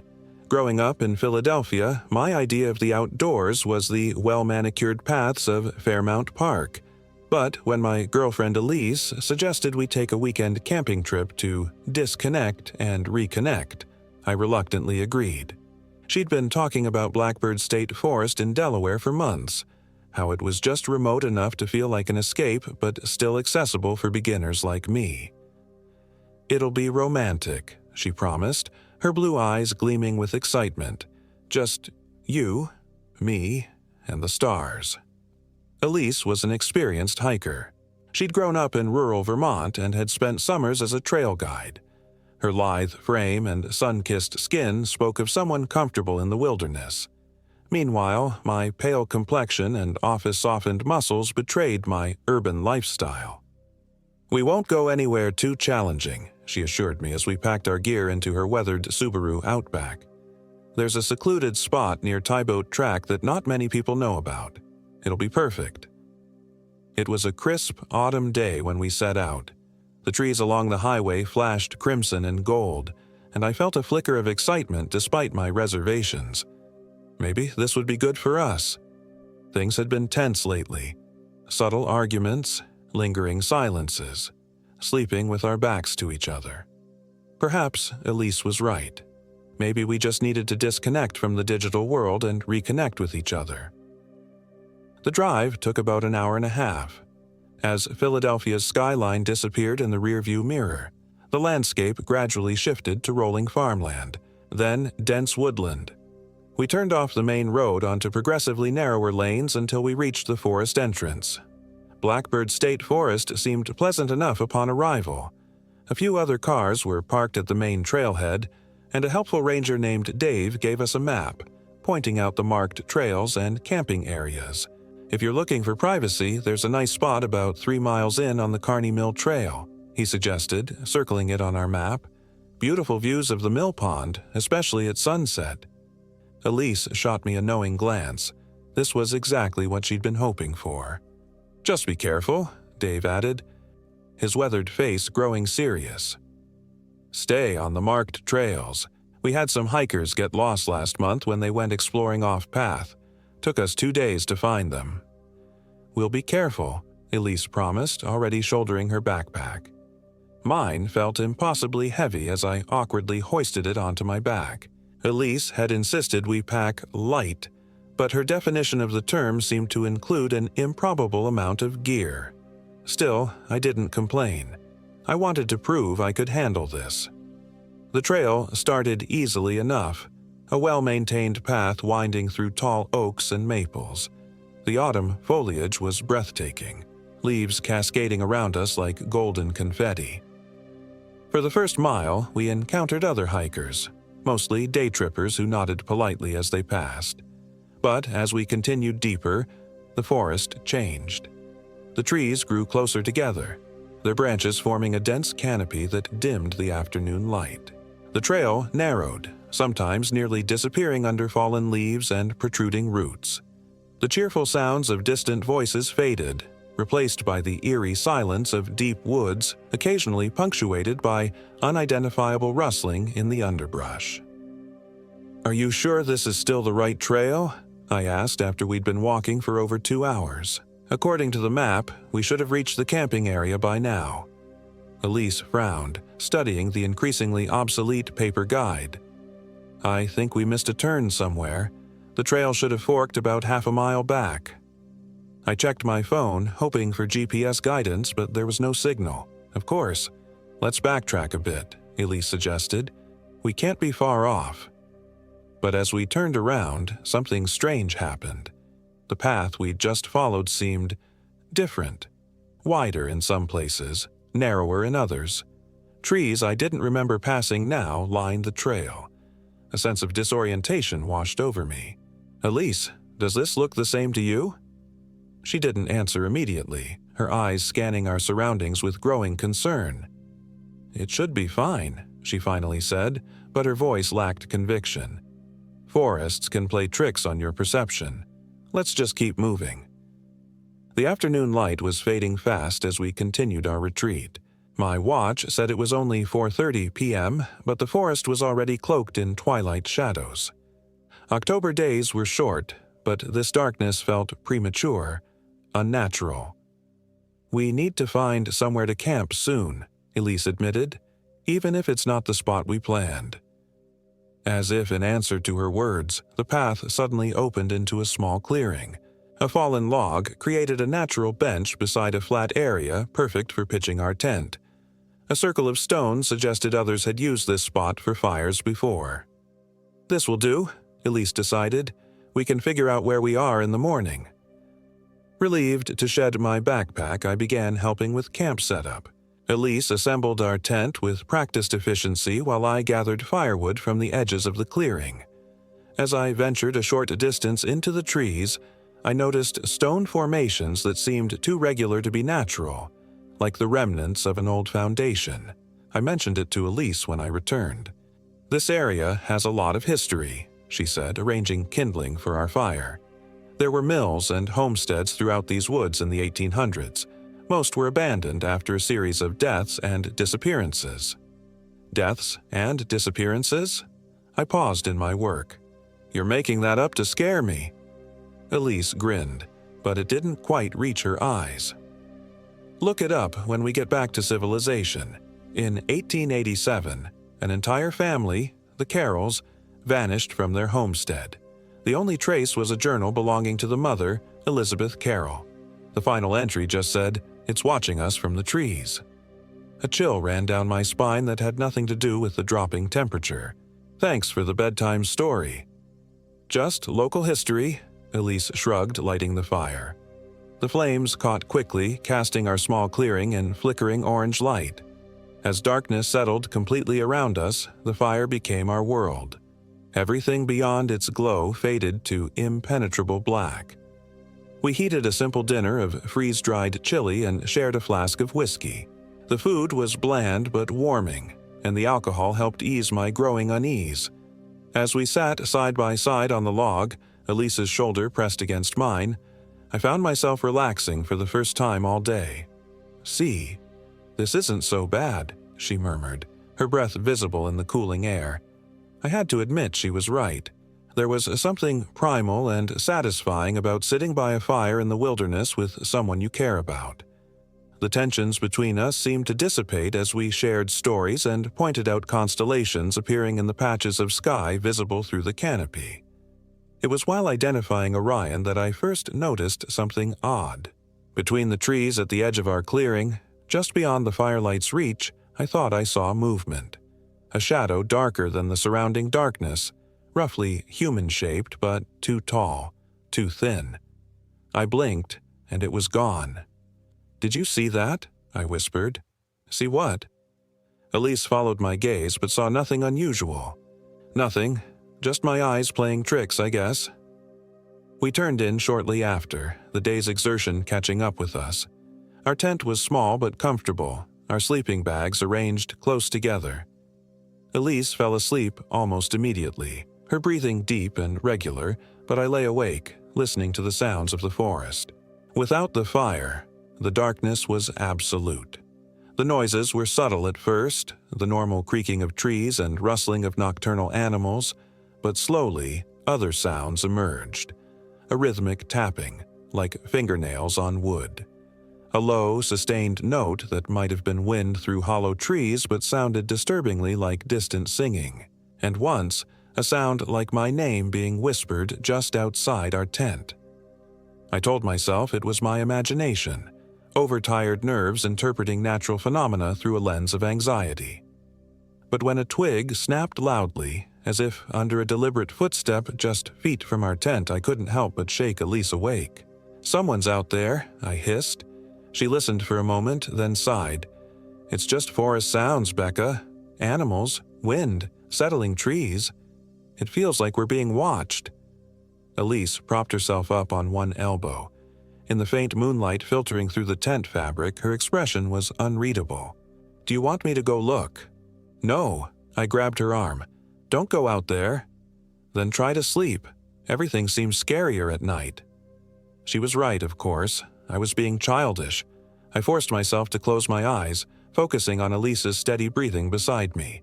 Eventually, exhaustion overcame fear, and I drifted into uneasy sleep. The dream started pleasantly enough. Elise and I were walking through sun-dappled woods, hand in hand. But gradually the sunlight dimmed, and Elise walked faster, always just ahead of me. I called to her, but she didn't turn, moving with a strange jerky gait I'd never seen before. When she finally stopped and turned, her face wasn't her face at all but a grotesque mask of stretched skin and too wide smile. I woke with a start, heart pounding. The tent was empty beside me. "Elise," I called, my voice embarrassingly small in the darkness. No answer. I fumbled for my phone, using its dim light to confirm what I already knew. Elise was gone, her sleeping bag open and empty. Her boots were missing too. A glance at my watch showed 3:17 a.m. Where could she have gone? The bathroom, I told myself. We'd dug a makeshift latrine a short distance from camp. But wouldn't she have taken the flashlight for that? I found the flashlight still in her pack. Fighting rising panic, I pulled on my boots and jacket and unzipped the tent. The clearing outside was transformed by night, familiar shapes rendered alien by darkness and mist that had risen while we slept. The remains of our fire were cold ashes. "Elise!" I called louder, sweeping the flashlight beam across the clearing. "This isn't funny." A rustling came from the trees to my left. I swung the light toward the sound. "Elise, is that you?" The light caught a figure standing between two distant trees. Relief flooded through me, quickly followed by irritation. "What are you doing out here? You scared me half to—" The words died in my throat as the figure stepped forward. It was Elise, yet somehow wrong. She moved jerkily, just like in my dream, her normally fluid grace replaced by awkward, puppet-like movements. Her head was tilted at an unnatural angle. "Had to see," she said, her voice flat and unfamiliar. "Had to know." "Know what? Elise, are you okay?" She took another step forward, entering the edge of my flashlight beam. I stifled a scream. Her face was pale as death, eyes wide and unblinking. A thin line of dark liquid, blood, trickled from her nose. But worst of all was her expression. Blank, empty, like someone had erased everything that made her Elise. "She's in the old house," Elise said, her voice monotone. "Waiting, always waiting." "Who's waiting?" "Elise, you're scaring me." "Elizabeth." The name came out like a hiss. "Elizabeth Carroll." A chill ran down my spine as I remembered Elise's campfire story about the vanished family. "Let's go back to the tent," I said, trying to keep my voice steady. "You're sleepwalking or something." I reached for her hand, but she jerked away violently. "Don't touch me," she screamed, her voice suddenly shrill. "She'll know. She'll come." Then, as abruptly as her outburst began, Elise's demeanor changed. Her posture straightened, her expression softened. "I'm sorry," she said, sounding more like herself. "I had a nightmare and needed some air. Did I wake you?" I stared at her, speechless. Had I imagined the whole bizarre encounter? But no, there was still dried blood under her nose. "Elise, what happened just now?" She frowned. "What do you mean?" "I woke up, couldn't get back to sleep, decided to stretch my legs." "You were acting strange, saying weird things about someone named Elizabeth Carroll." At the mention of the name, Elise's eyes widened slightly. "The woman from the story. I don't remember saying anything about her." "Let's just go back to the tent," I said. Suddenly, desperate, century-old spell had. When I had completed the circuit, I stopped, drew a deep breath, and pulled out my pocket knife. "Blood and will," the journal had said. I pricked my finger, letting several drops fall to the earth. "With my blood and my will," I said, improvising words that felt right, "I strengthen this barrier. What is bound here stays here. Elizabeth Carroll, the Watchers, all of you, this is where you remain." The effect was immediate and terrifying. The ground beneath us trembled. The air rippled like disturbed water, and both Elizabeth and the shadow creatures screamed, a unified howl of rage and frustration that made me cover my ears. The Watchers threw themselves against the barrier with renewed fury, but now, instead of making progress, they seemed to be pushed back, forced to retreat toward the house.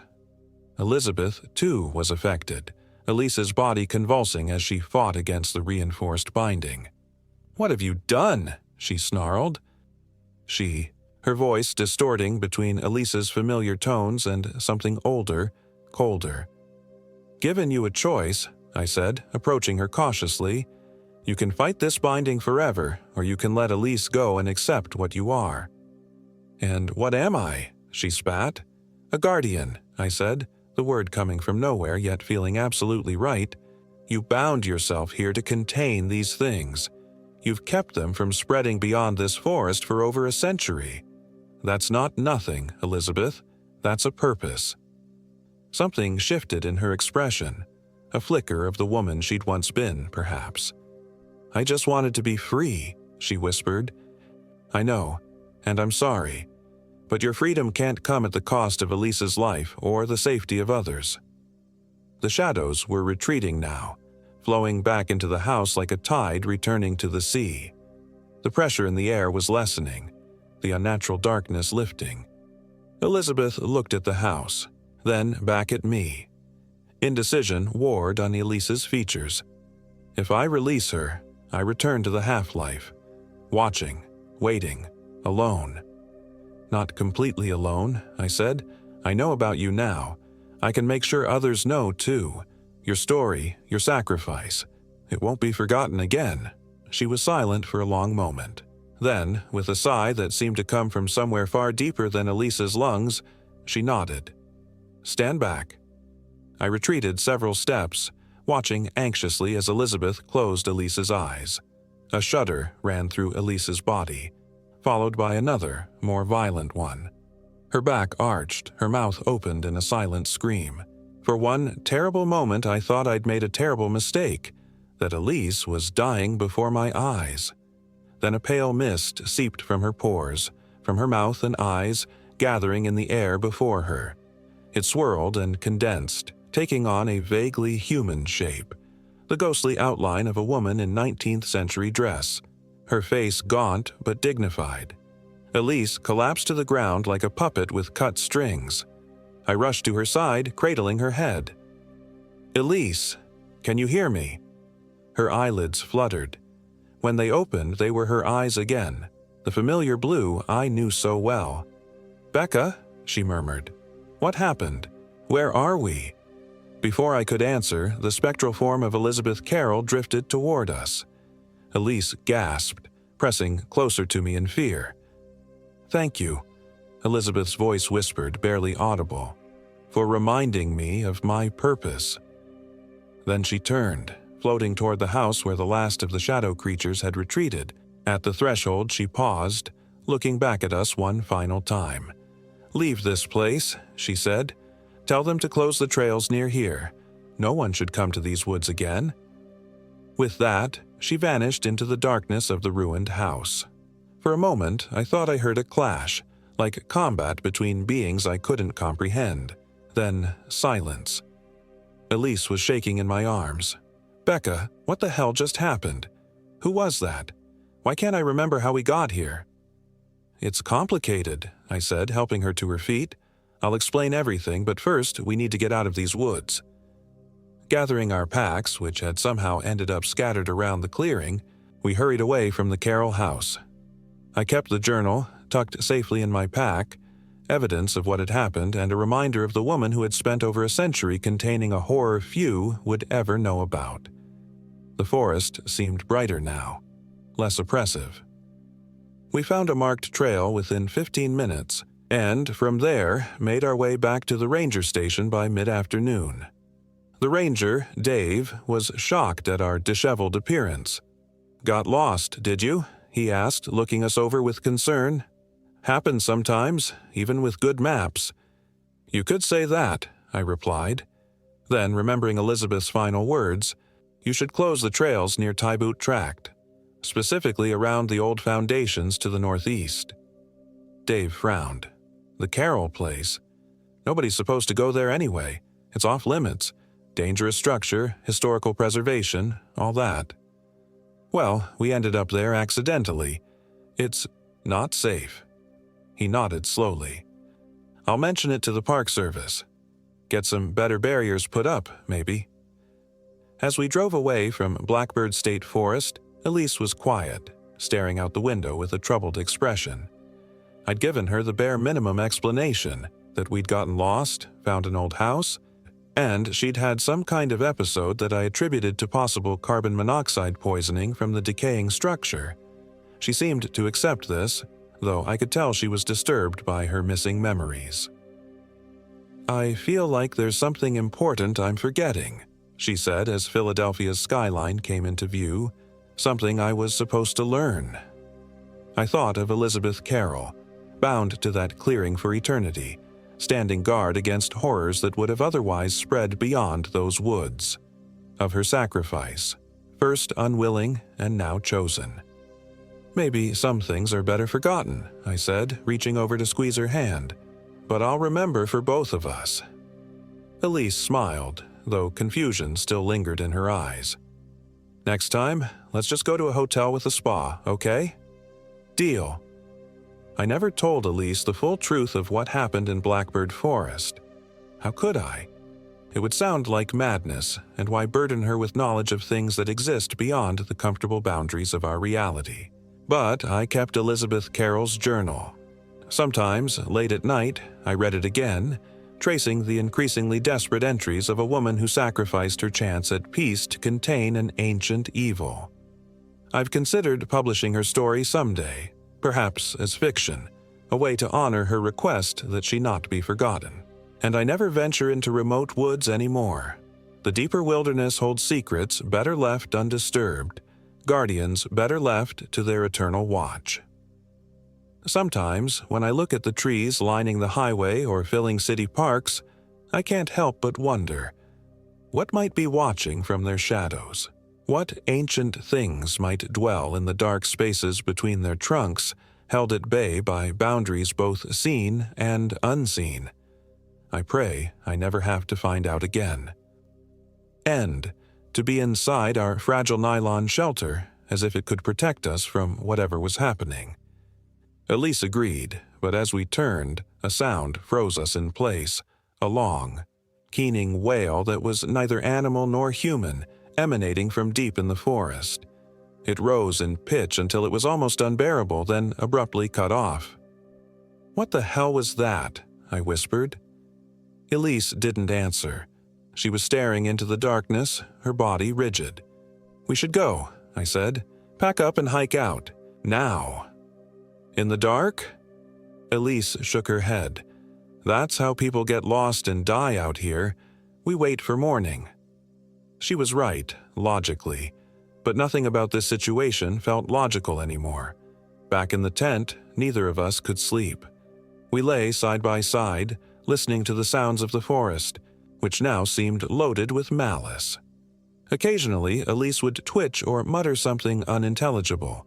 Each time, I tensed, afraid she was slipping back into that strange, possessed state.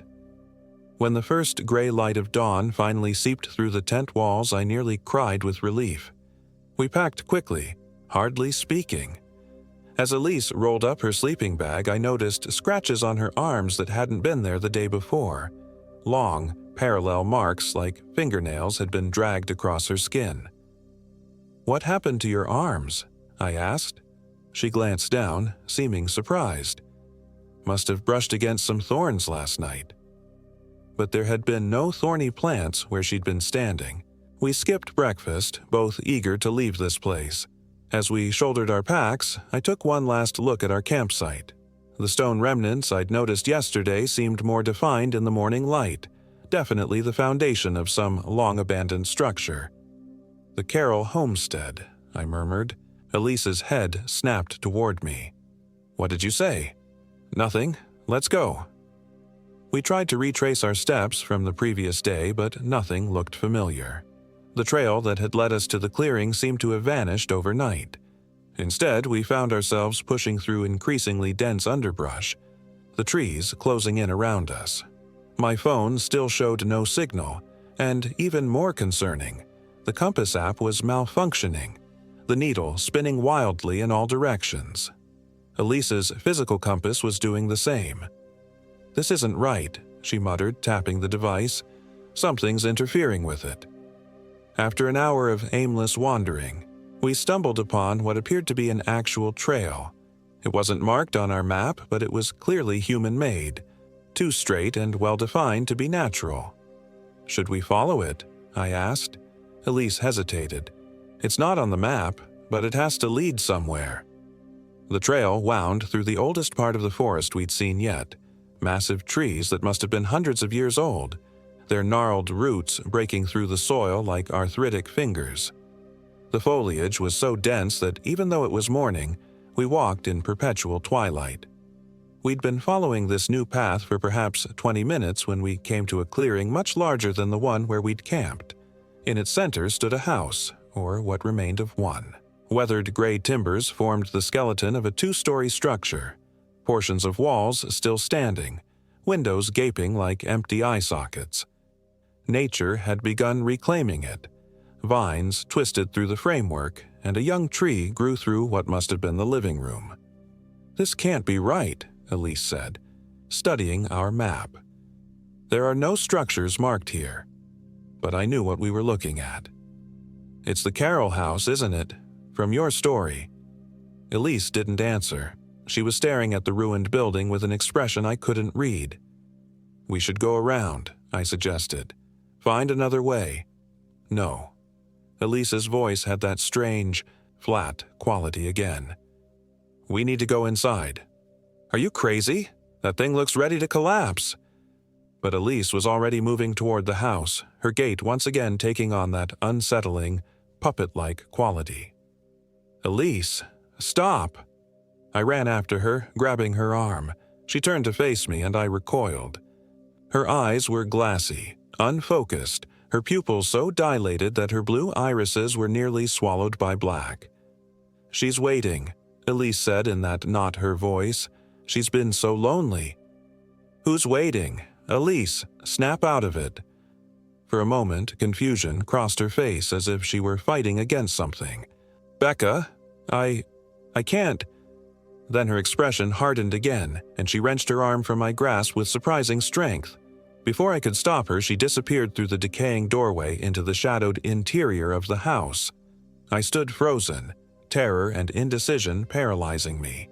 Every instinct screamed to run, to find help, to get as far from this place as possible. But I couldn't leave Elise. Taking a deep breath, I followed her into the Carroll house. The interior was in better condition than I expected. While the roof had partially collapsed, letting in shafts of muted daylight, much of the structure remained intact. Rotted furniture still occupied the main room, a table, the remains of chairs, a sideboard with moldering dishware. The air was thick with the smell of decay and something else I couldn't identify. Something sickly sweet and metallic. "Elise!" I called, my voice swallowed by the oppressive silence of the place. A sound from above. Footsteps crossing what remained of the second floor. I located a staircase against the far wall, its steps sagging but seemingly intact. Every part of me protested as I placed my foot on the first step. The wood creaked ominously but held. Slowly, I ascended into the gloom of the upper floor. "Elise, please, let's get out of here." The second floor was divided into what must have been bedrooms.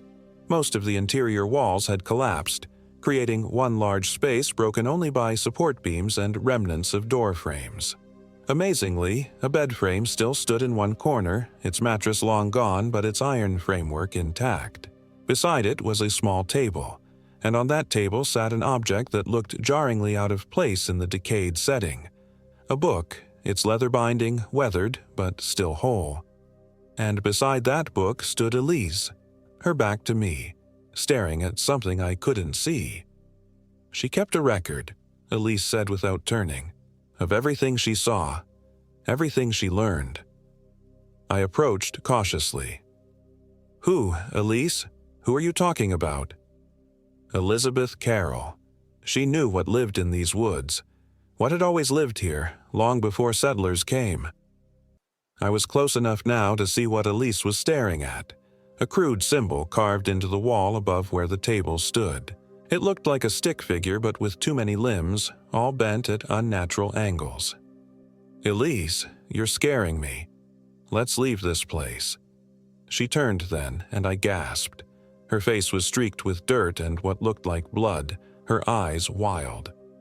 "It's too late," she said, and now her voice sounded like her own again, but filled with terror. "I let her in, Becca. I didn't mean to, but I let her in."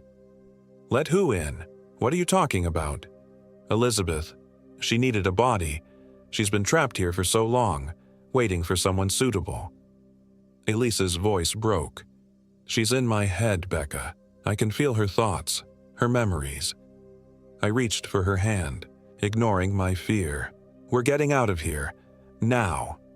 But as our fingers touched, a violent tremor ran through Elise's body. She jerked away, her back arching impossibly far, a sound emerging from her throat that no human should be able to make. A high, ululating wail that raised the hair on my arms. Then she collapsed, her body going limp. I caught her before she hit the floor, easing her down. "Elise? Elise, can you hear me?" Her eyes fluttered open, but something was wrong. Her familiar blue eyes had somehow changed. The color darker, the shape subtly different.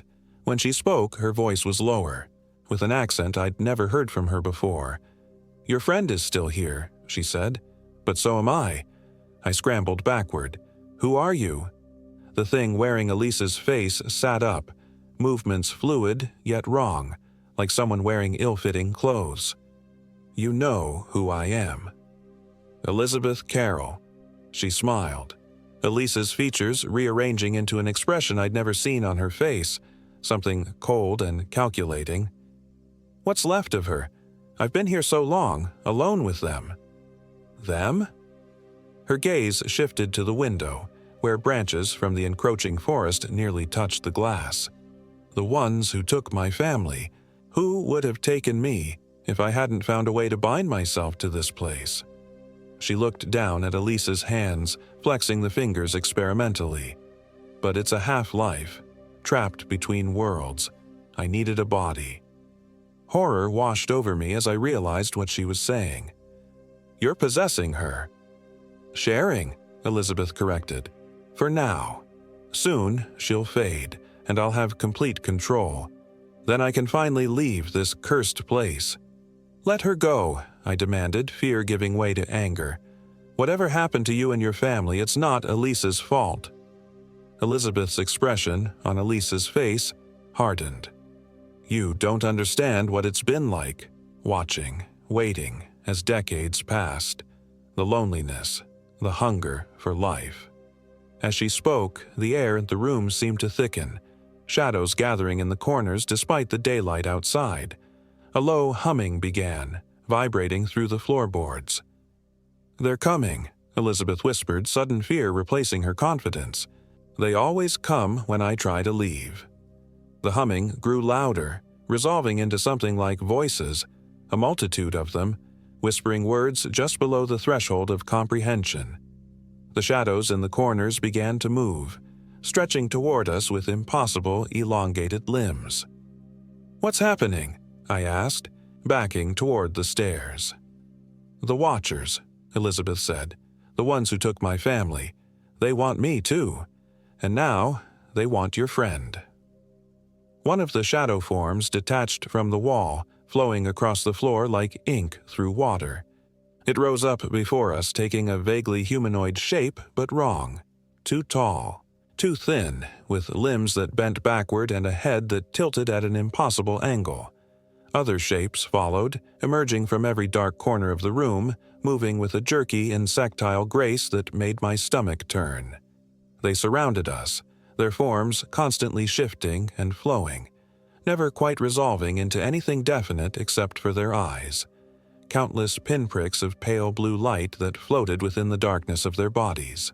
"What do they want?" I asked, pressing my back against Elise's, or Elizabeth's, as the creatures encircled us. "Everything," Elizabeth whispered. "Your body, your mind, your soul. They feed on it all." One of the shadow creatures reached toward us, its arms stretching impossibly long, fingers elongating into needle-like points. I swatted at it instinctively, but my hand passed through it like smoke. Yet, when it touched my skin, the sensation was horrifyingly tangible, cold and rough, like sandpaper made of ice. I screamed, jerking away. Where it had touched me, my skin burned with cold, turning an alarming shade of gray. "They can't be fought," Elizabeth said. "Not directly." "Then what do we do?" I was nearly hysterical now, watching as more of the creatures closed in.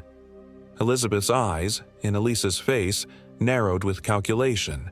Then, abruptly, she shoved me toward the creatures. "A distraction," she hissed, darting for the stairs. I fell among the shadow beings, their cold forms enveloping me like toxic smoke. Wherever they touched, my skin burned and numbed simultaneously. Their whispers grew louder in my ears, words in no language I knew, yet somehow I understood their hungry intent. Through a gap in their undulating forms, I saw Elizabeth and Elise's body reach the top of the stairs. She turned back once, and for a moment I thought I saw regret in those altered eyes. Then she was gone, descending toward freedom.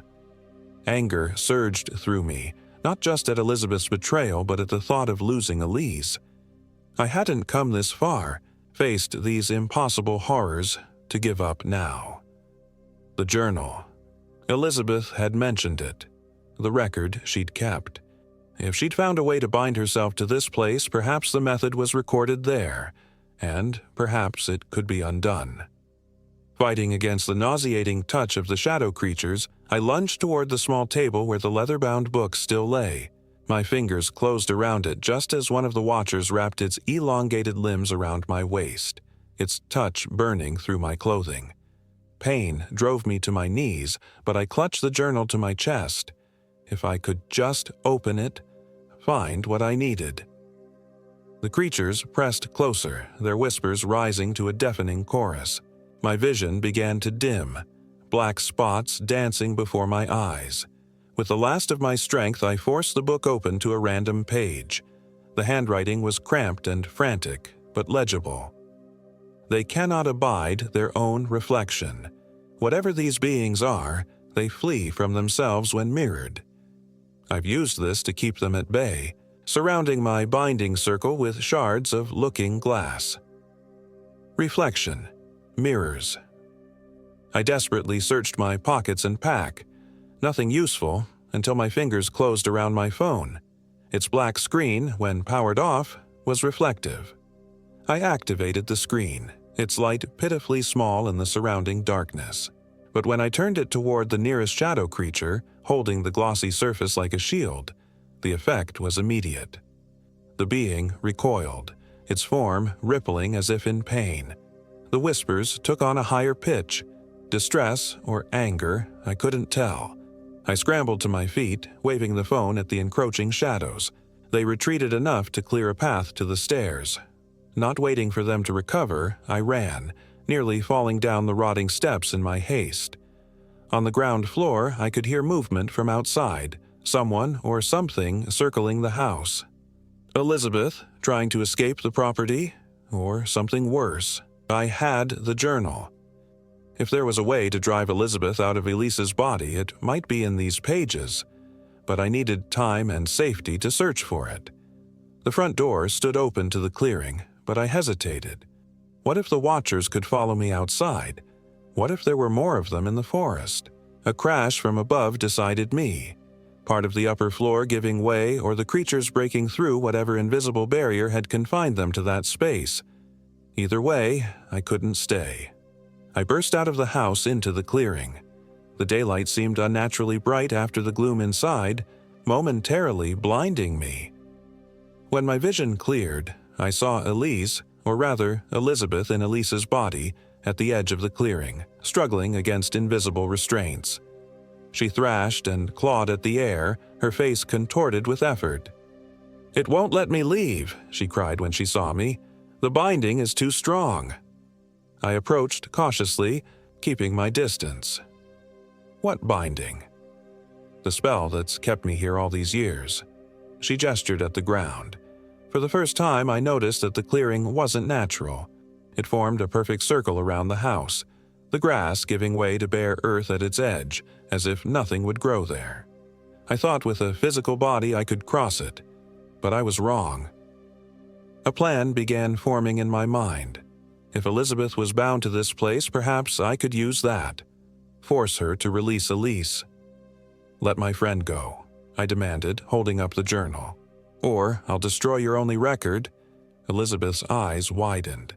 "You wouldn't. It's the only account of what happened here, the only proof." "I don't care about proof. I care about Elise. You don't understand. The book contains the binding spell. Destroy it, and the Watchers will be free to leave this place too. They'll spread beyond these woods." I hesitated. Was she telling the truth or manipulating me? Behind me, the house creaked ominously. I glanced back to see shadow forms oozing from the doorway and windows, hovering at the threshold as if reluctant or unable to enter the daylight. "They're getting stronger," Elizabeth said. "My presence in a physical body is empowering them somehow.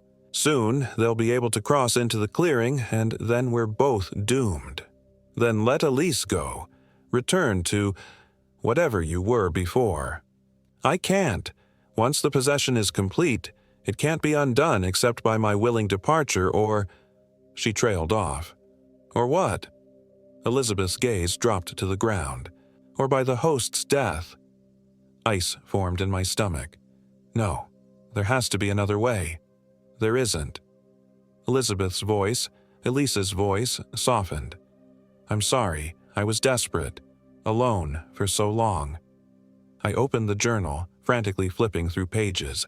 There had to be something, some clue, some alternative she wasn't telling me. The pages were filled with increasingly erratic entries. Elizabeth Carroll's descent into fear and obsession was documented in handwriting that grew more frenzied with each page. Diagrams, symbols, desperate prayers, and then, toward the end, the binding spell itself. It was horrifyingly simple. Blood and will, a circle of protection, and words in a language that hurt my eyes to look upon. Elizabeth had bound herself to the property to escape the Watchers, but in doing so had trapped herself in a half-existence, neither alive nor dead, for over a century. And at the very end, a single line that made my heart skip. The binding works both ways. If I am bound to this place, so too are they. Should I ever escape, they will follow. I looked up to see the shadow creatures pressing against an invisible barrier at the edge of the house, their forms roiling with frustrated hunger. More had appeared, dozens now, all straining toward us. "They'll follow you," I said to Elizabeth. "If you leave in Elise's body, they'll follow and spread beyond this forest." Something like shame crossed her borrowed features. I would be free. After so long? At what cost? How many people would these things take once unleashed? How many families destroyed, like yours was? She flinched at that. For a moment, I thought I saw the real Elise surfacing in her eyes. "Becca?" The voice was unmistakably Elise's, frightened, confused. "What's happening?" "Elise! Fight her! Don't let her take you!" But the moment passed. Elizabeth's colder presence reasserted control, Elise's features hardening into an unfamiliar mask. "She's too weak. She invited me in, however unknowingly. This body is mine now." The shadows were growing denser, their whispers louder, their hunger palpable even across the clearing. One particularly large form surged against the invisible boundary, causing ripples in the air like heat waves off hot asphalt. I had seconds, maybe minutes, before they broke through. An idea struck me. Terrible, dangerous, but possibly our only chance. The binding spell worked both ways. Elizabeth was bound to this place, and so were the Watchers. What if I could strengthen that binding rather than break it? The blood and will part would be easy enough. The words, I couldn't pronounce them, but perhaps intent was what mattered most in these things. I flipped to the page with the binding spell, studying the crude circle diagram. It already encompassed the house and clearing. If I could reinforce it somehow— "What are you doing?" Elizabeth demanded, suddenly alert to my plan. "Saving Elise, and maybe you too, in a way." I began walking the perimeter of the clearing, keeping well away from both Elizabeth and the shadow creatures still pressing against the invisible barrier. The ground beneath my feet felt strange, vibrating subtly.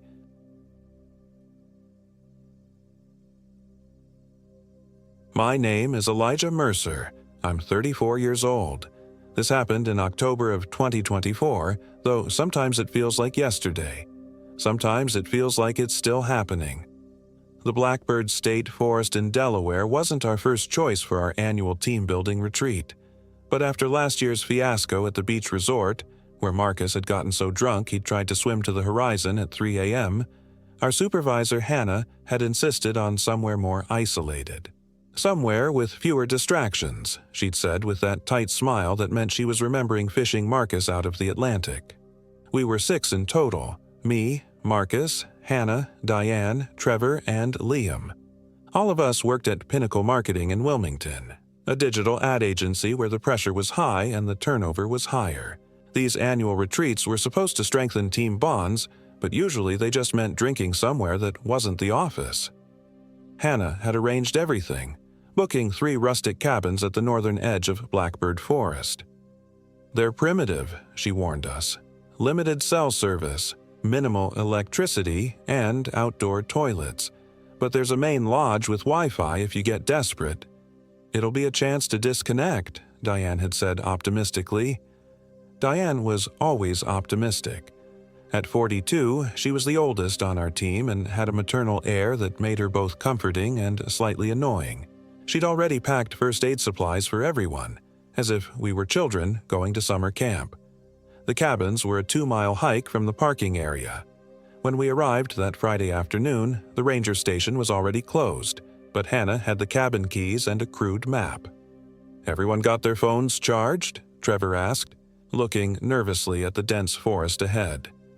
At 26, he'd been with the company only 6 months. His signature look was perpetual anxiety. "That's defeating the purpose," Hannah said. "Besides, reception will be spotty at best."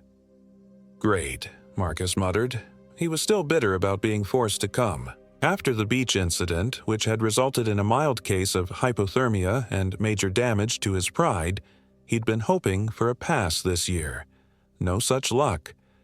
As we hiked deeper into the forest, the late afternoon sun filtered through the canopy of oak, maple, and pine trees. In any other circumstance, I might have found it beautiful. The air was crisp with autumn, leaves crunching beneath our boots. but there was something off about the place. Perhaps it was the unusual silence. Forests should be noisy, birds, insects, small animals rustling in the underbrush.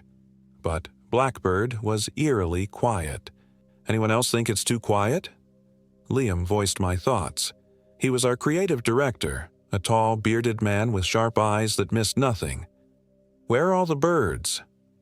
Maybe we scared them away, Diane suggested. Maybe they know something we don't, Marcus said darkly.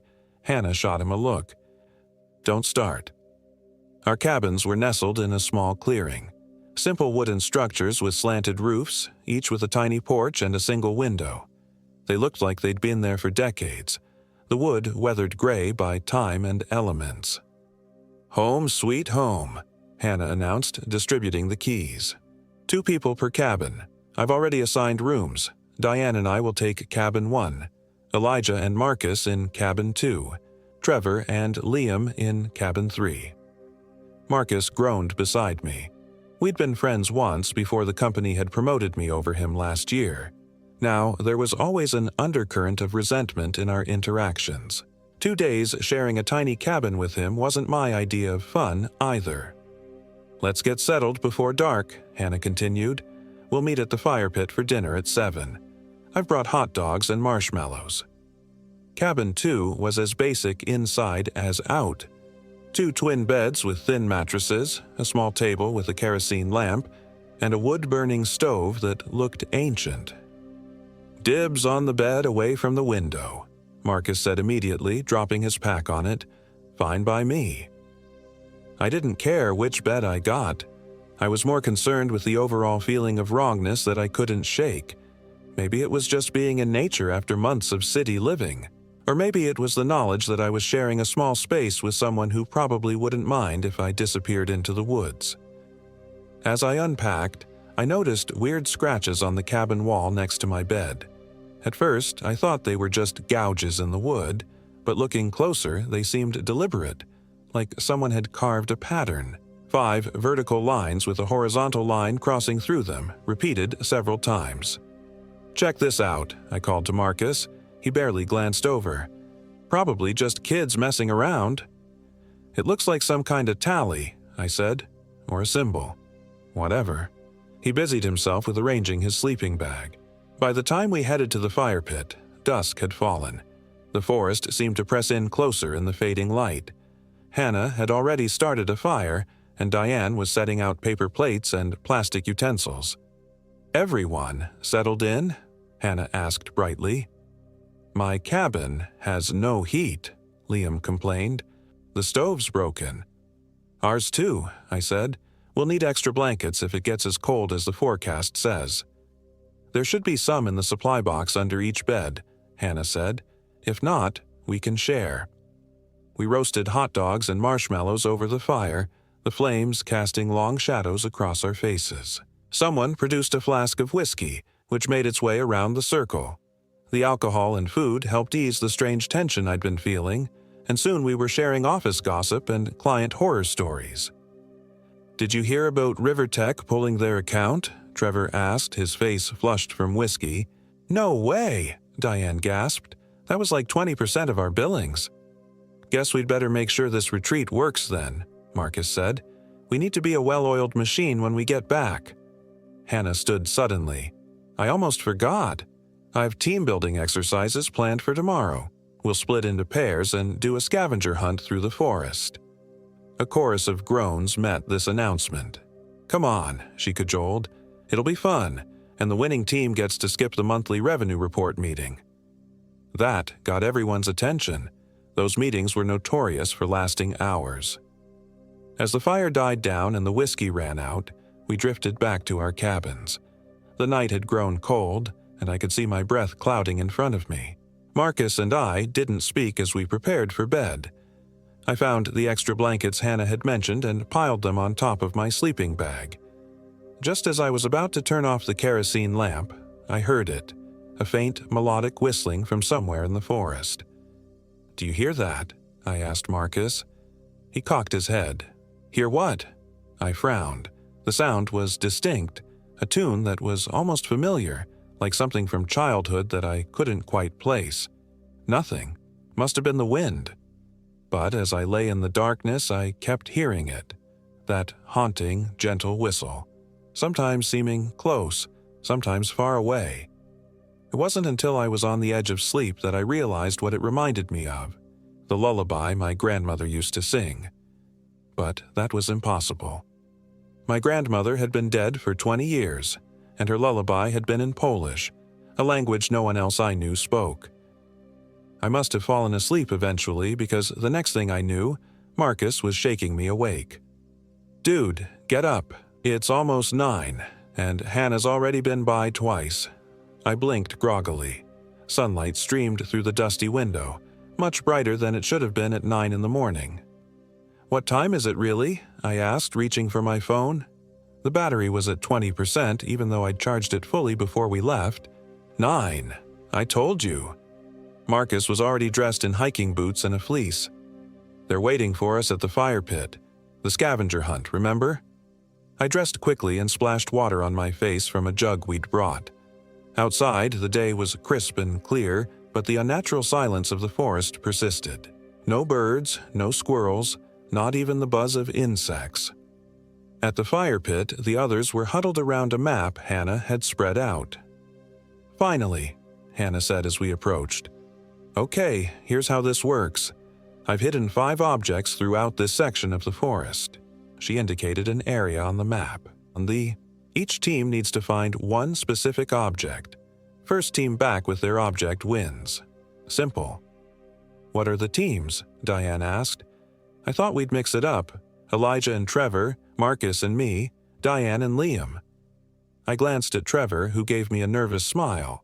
He was nice enough, but so new that we'd barely spoken beyond basic office pleasantries. Hannah handed each team a slip of paper. "This describes your object and gives a general hint of where to find it. You have until 4 p.m. Meet back here no matter what." Trevor and I unfolded our paper. A red bandana tied to a tree with a distinctive fork near the eastern creek. "There's a creek?" Trevor asked, studying the map. "Apparently." I pointed to a thin blue line about a mile east of our cabins. "Looks like we head that way." As we set off, I couldn't shake the feeling that we were being watched. Every few minutes I'd turn quickly, hoping to catch a glimpse of whatever might be following us, but there was never anything there. Just trees and more trees. "So, you been with Pinnacle long?" Trevor asked as we walked. 4 years. You're liking it so far." He shrugged. "It's intense, especially Liam. Does he always critique everything so harshly?" I laughed. "That's just his way. If he's bothering to critique you at all, it means he thinks you've got potential." We reached the creek after about 40 minutes of hiking. It was more of a trickle than a proper creek, winding between moss-covered rocks. "We should follow it," I suggested. "Look for a forked tree." As we walked along the creek bank, the feeling of being watched intensified. The hairs on the back of my neck stood up and I kept hearing faint sounds, like twigs snapping or leaves rustling, but always just at the edge of perception. "Do you feel that?" I asked Trevor. "Feel what?" Like we're not alone out here." Trevor glanced around nervously. "You're freaking me out, man." "Sorry, it's probably nothing." But it wasn't nothing. As we continued our search, I became increasingly certain that something was following us, keeping pace just out of sight among the trees. "There!" Trevor suddenly pointed ahead. "Is that it?" About 50 yards upstream, a red cloth was visible, tied to a branch of a massive oak tree that split into 2 main trunks about 10 feet up. "Good eye," I said, relieved to have found our objective so quickly. The sooner we got back to camp, the better. As Trevor reached up to untie the bandana, I heard it again, that same melodic whistling from the previous night. This time, it was much closer, and unmistakably the Polish lullaby my grandmother used to sing. I whirled around. "Did you hear that?" Trevor, bandana in hand, looked confused. "Hear what?" "That whistling." "No." His eyes darted around. "But I do feel kind of weird all of a sudden, like we're being watched, I finished. That's when we both saw her, a woman standing on the opposite bank of the creek. She was small and hunched, with long gray hair hanging in tangles around her face. She wore what looked like a nightgown, muddied at the hem. Her skin was pale, almost gray, and her eyes were wrong somehow, too large and too dark for her face. "Hello," I called, my voice sounding strange even to myself. The woman didn't respond. She just stared at us with those unsettling eyes. "Maybe she lives nearby," Trevor whispered.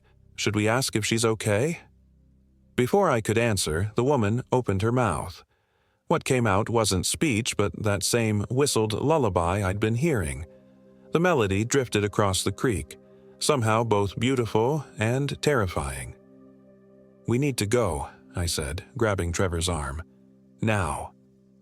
We backed away slowly, not turning our backs on the woman. She made no move to follow us, just continued that eerie whistling. Only when we were well into the trees did I dare to look away, pulling Trevor into a jog beside me. "What the hell was that?" Trevor gasped when we finally slowed down. "I don't know." I glanced back, half expecting to see the woman pursuing us, but the forest behind us was empty. Maybe a homeless person, or someone from a nearby property? Trevor didn't look convinced. Neither was I. We made our way back to camp in tense silence, jumping at every sound. The red bandana was clutched tightly in Trevor's hand, as if he was afraid it might disappear if he loosened his grip. The fire pit was empty when we returned. No sign of the other teams. I checked my phone. 1:24 p.m. We had plenty of time before the 4 p.m. deadline. "Should we wait here?" Trevor asked. "Let's check the cabins first," I suggested. "Maybe someone came back early." But the cabins were deserted too. An uneasy feeling settled in my stomach. "Let's head back to the fire pit," I said. "The others will return eventually." As we walked back, I noticed something strange. The scratches I'd seen on our cabin wall, that odd tally or symbol, were now on the exterior of all 3 cabins. 5 vertical lines crossed by 1 horizontal, repeated multiple times.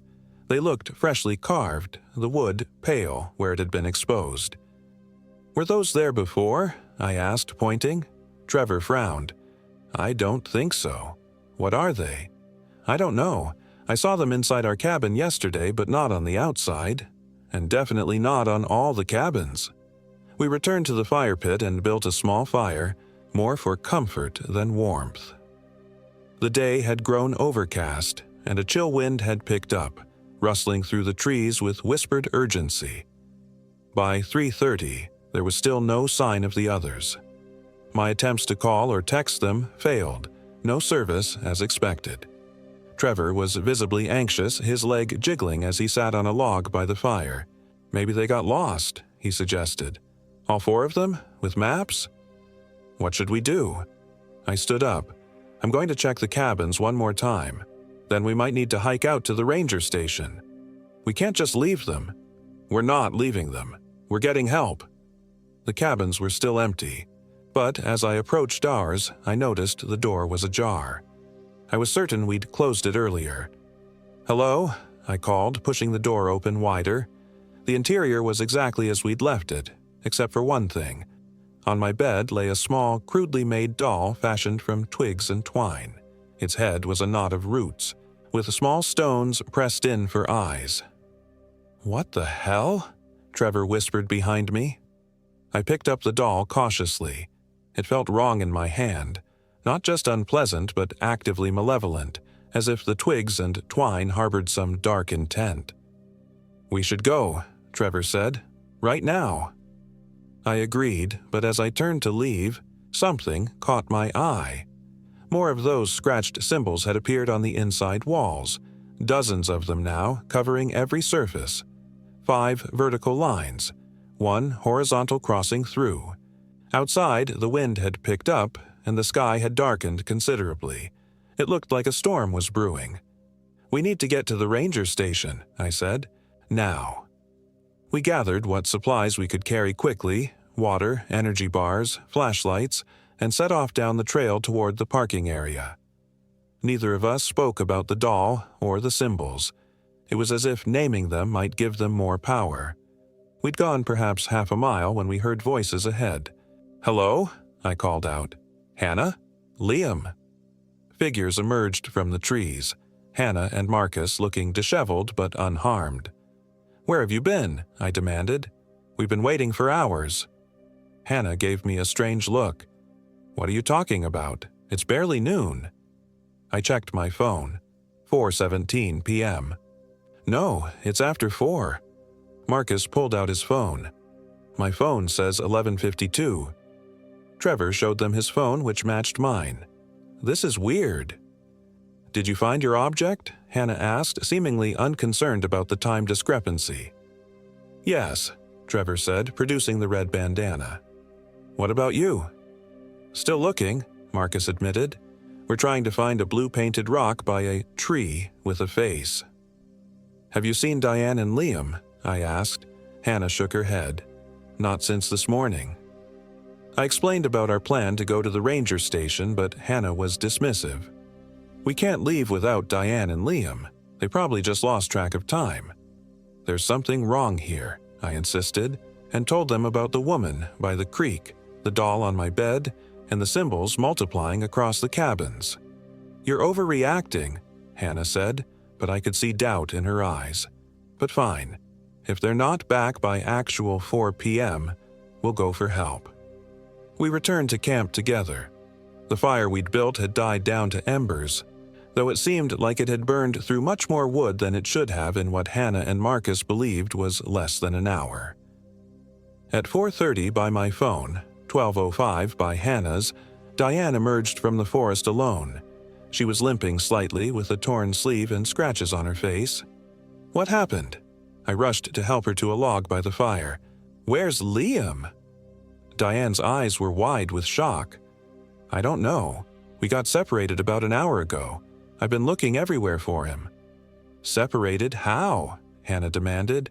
"We found our object, a yellow frisbee wedged in some rocks. But on our way back we heard this whistling." She looked at me. It was beautiful but unsettling. Liam wanted to find the source. I told him we should stick to the trail, but he insisted. He went off into the trees and I followed him. But then I couldn't see him anymore. I called and called, but he never answered. A chill ran through me that had nothing to do with the weather. "This whistling, was it like a lullaby?" Diane nodded slowly. "Yes. How did you know?" I told her about our encounter with the woman by the creek. "We need to find Liam," Hannah said firmly. "We'll split up." "No," Trevor and I said simultaneously. "No more splitting up," I insisted. "We stay together. All of us." In the end, we agreed to search for Liam as a group. We gathered flashlights, water, and a whistle Hannah had brought for emergencies. The sky continued to darken, and I was certain it would rain before long. Diane led us to where she'd last seen Liam, a dense section of forest about half a mile west of our camp. Every few minutes, Hannah would blow the whistle and we'd all call Liam's name, then fall silent to listen for a response. There never was one. As we pushed deeper into the forest, I began to notice more symbols carved into trees, the same 5 vertical lines crossed by 1 horizontal. They seemed to be guiding us in a particular direction, becoming more frequent as we continued. "Does anyone else see these markings?" I asked. Marcus nodded grimly. "They're everywhere." "What do they mean?" Trevor asked. "Nothing good," Diane murmured. The first drops of rain began to fall as we reached a small clearing. In the center stood a massive pine tree, far taller and older than any we'd passed. Its trunk was covered in the carved symbols, so densely packed they formed a kind of twisted pattern, and tied to the tree, arms stretched around the trunk as if embracing it, was Liam. "Oh my God!" Hannah rushed forward. "Wait!" I called, but she was already at the tree. Liam's head hung forward, chin on chest. He didn't respond to Hannah's touch or voice. For a horrible moment I thought he was dead, but then I saw his chest rise and fall with shallow breaths. "Liam." Hannah shook him gently. "Can you hear me?" Slowly, Liam raised his head. His eyes were open but vacant, staring at something none of us could see. His lips moved, forming words without sound. "We need to get him down," Marcus said, moving to untie Liam's hands. The moment Marcus touched the rope, Liam began to scream. A high, piercing sound that didn't seem human. His body convulsed against the tree, eyes rolling back to show only whites. "Stop!" Diane cried. "You're hurting him!" Marcus jerked back, and Liam's screams subsided to whimpers. "What the hell?" Marcus whispered. I approached cautiously, examining the rope binding Liam without touching it. It wasn't rope at all, but some kind of plant fiber woven into an intricate pattern. The same material had been used to make the doll left on my bed. "We need to cut him free," I said. "Does anyone have a knife?" Everyone checked their pockets and packs. No knife. "There should be a multi-tool in the emergency kit back at camp," Hannah said. "I'll go," Marcus volunteered. "Not alone," I said. "Trevor, go with him. Diane, Hannah, and I will stay with Liam." Marcus looked like he might argue, but then nodded. He and Trevor set off back toward camp, promising to return as quickly as possible. The rain was falling steadily now, soaking through our clothes. Liam had gone quiet again, his head lolling forward. "What happened to him?" Hannah whispered. "What is this place?" Before I could respond, I heard it. The whistled lullaby, clear despite the rain and wind. It seemed to come from everywhere and nowhere at once. "She's here," Diane breathed. We pressed close together, backs to Liam and the tree, scanning the forest around us. The rain made it difficult to see far, but I caught glimpses of movement among the trees. Flashes of that pale nightgown, tangled gray hair. "Who is she?" Hannah asked. "What does she want?" "I don't know," I admitted. "But I think she's the one who put those symbols everywhere. And I think she's the one who did this to Liam." The whistling grew louder, and with it came a sense of pressure in my head, as if the melody itself was trying to push its way into my mind. Beside me, Diane gasped and pressed her hands to her ears. "Make it stop," she moaned. Hannah grabbed my arm, her nails digging in. "Elijah, look!" From every direction, figures were emerging from the trees. Women in nightgowns, men in old-fashioned clothes, children in simple shifts. All had the same pallid skin and oversized dark eyes as the woman from the creek. And all were whistling that same haunting lullaby. "What the fuck?" I breathed. The figures moved with an unnatural grace, almost floating over the forest floor as they approached. They formed a loose circle around us, leaving just enough space between them that we could see escape routes but would have to pass close to one of them to take it. "What do we do?" Hannah whispered.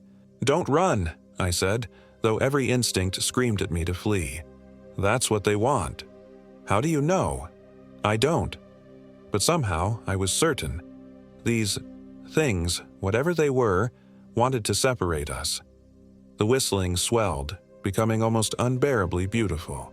I felt my resolve weakening, a powerful urge to step away from my companions and walk into the waiting arms of one of the pale figures.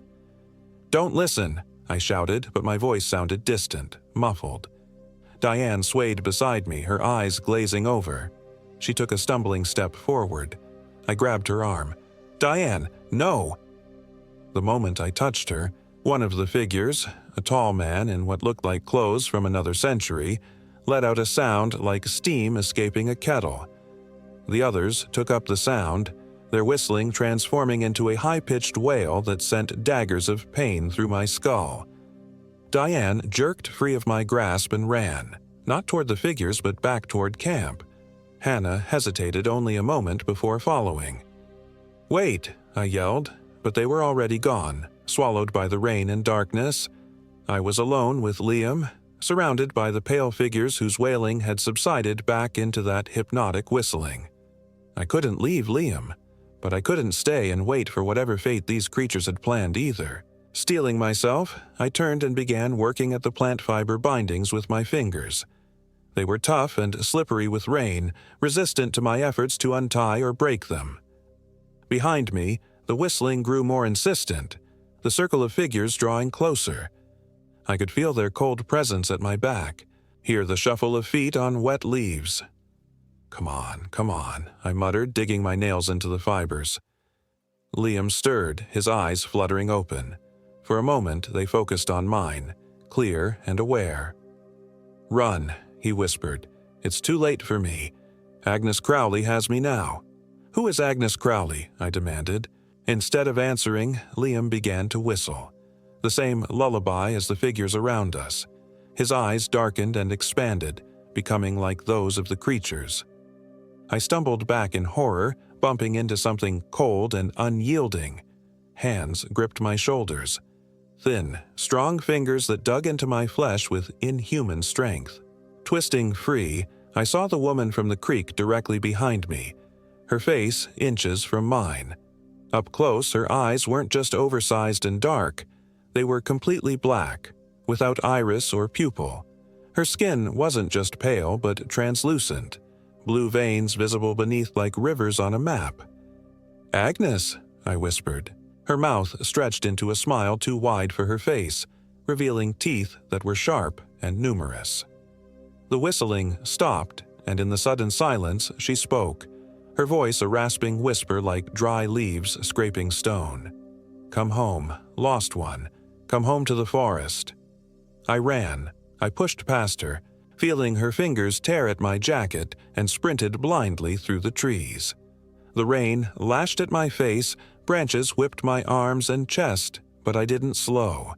Behind me, that terrible whistling resumed, now with an urgent, angry quality.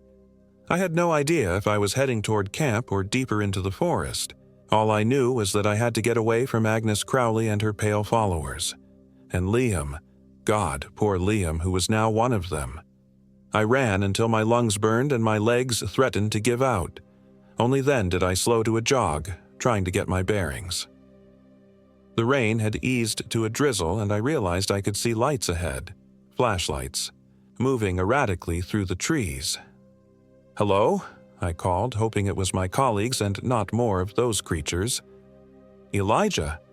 It was Trevor's voice. "Is that you?" Relief flooded me. I hurried toward the lights and found Trevor and Marcus both looking as terrified as I felt. "Where are the others?" Marcus asked. "Diane and Hannah ran off," I said between gasps for breath. "And Liam? Liam is gone. He's one of them now." "One of who?" Trevor asked. I explained what had happened at the tree, about Agnes Crowley and her followers, about how Liam had changed before my eyes.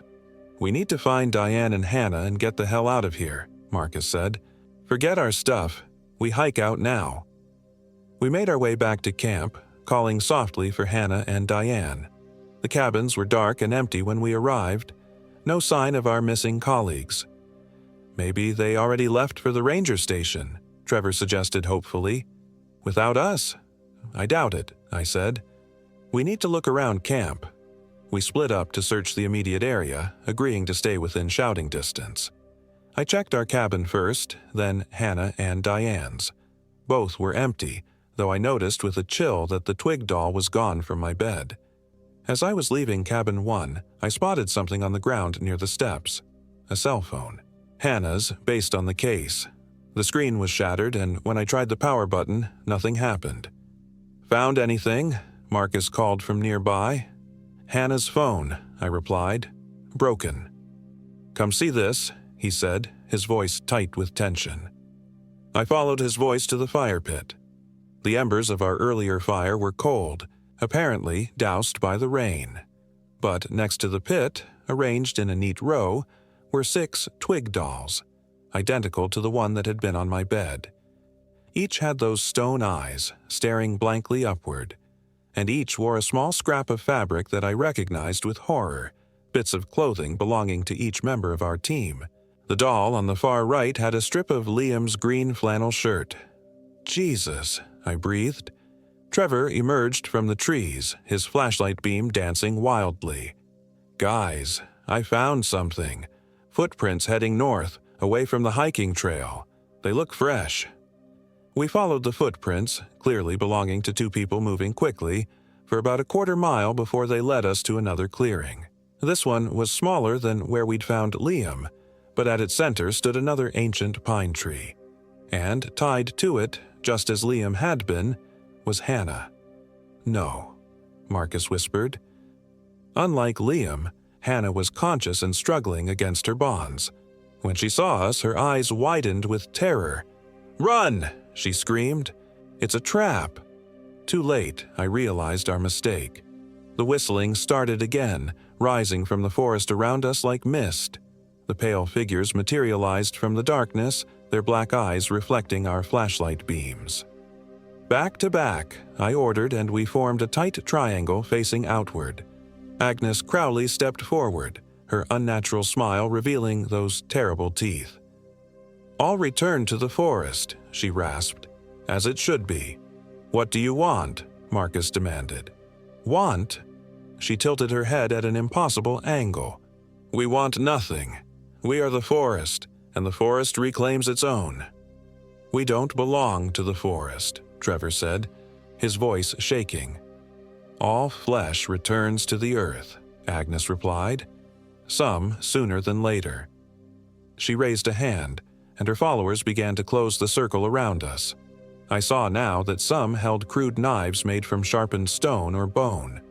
"The symbols," I said suddenly. "What do they mean? The 5 lines with one crossing through?" Agnes's smile widened further, splitting her face almost in half. "Counting. Always counting. 5 trees take 1 soul."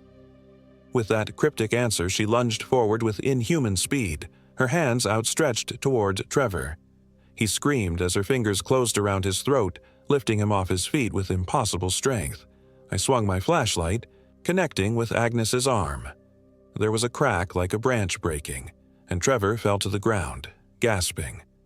Agnes didn't make a sound, but the other creatures let out that kettle whistle wail, surging toward us. Marcus pulled Trevor to his feet. "Run!" he shouted. "I'll get Hannah." I hesitated, torn between helping Marcus and fleeing with Trevor. "Go!" Marcus yelled, already fighting his way toward Hannah. Trevor grabbed my arm, pulling me away. "Come on!" We ran, the creatures wailing and whistling, pursuing us through the trees. I heard Marcus shouting, then a terrible scream that cut off abruptly. Trevor and I didn't stop running until we reached the cabins again. We burst into cabin 2, slamming the door behind us. "What do we do?" Trevor gasped, bent over with his hands on his knees. "We need to barricade the door," I said, already shoving the small table against it. "And then we need to figure out what the hell is going on." "What's going on is that we're all going to die," Trevor moaned. "No, there has to be a way out of this." I rummaged through my pack looking for my phone. The battery was at 5% now. "Check your phone. Do you have any service?" Trevor pulled out his phone. "No bars and only 12% battery." "We need to conserve power," I said. "Turn it off for now." As we caught our breath, I tried to make sense of what Agnes had said. 5 trees take 1 soul. The symbols we'd seen everywhere. 5 vertical lines crossed by 1 horizontal. "Trevor, I think those markings are a count," I said slowly. 5 trees for each person taken." "What do you mean?" "I'm not sure, but I think Agnes and her followers, they're somehow tied to the trees, or the forest itself." I paced the small cabin, mind racing. "And I think they've been here a long time, taking people." "Like Liam," Trevor said grimly, "and probably Marcus and Hannah by now." "And Diane," I added. "We don't know where she is either." A soft scratching sound came from the window. We both froze. Slowly, I approached the dirty glass and peered out. Nothing but darkness. The scratching came again, more insistent. Something was running sharp nails or claws along the wooden exterior of the cabin.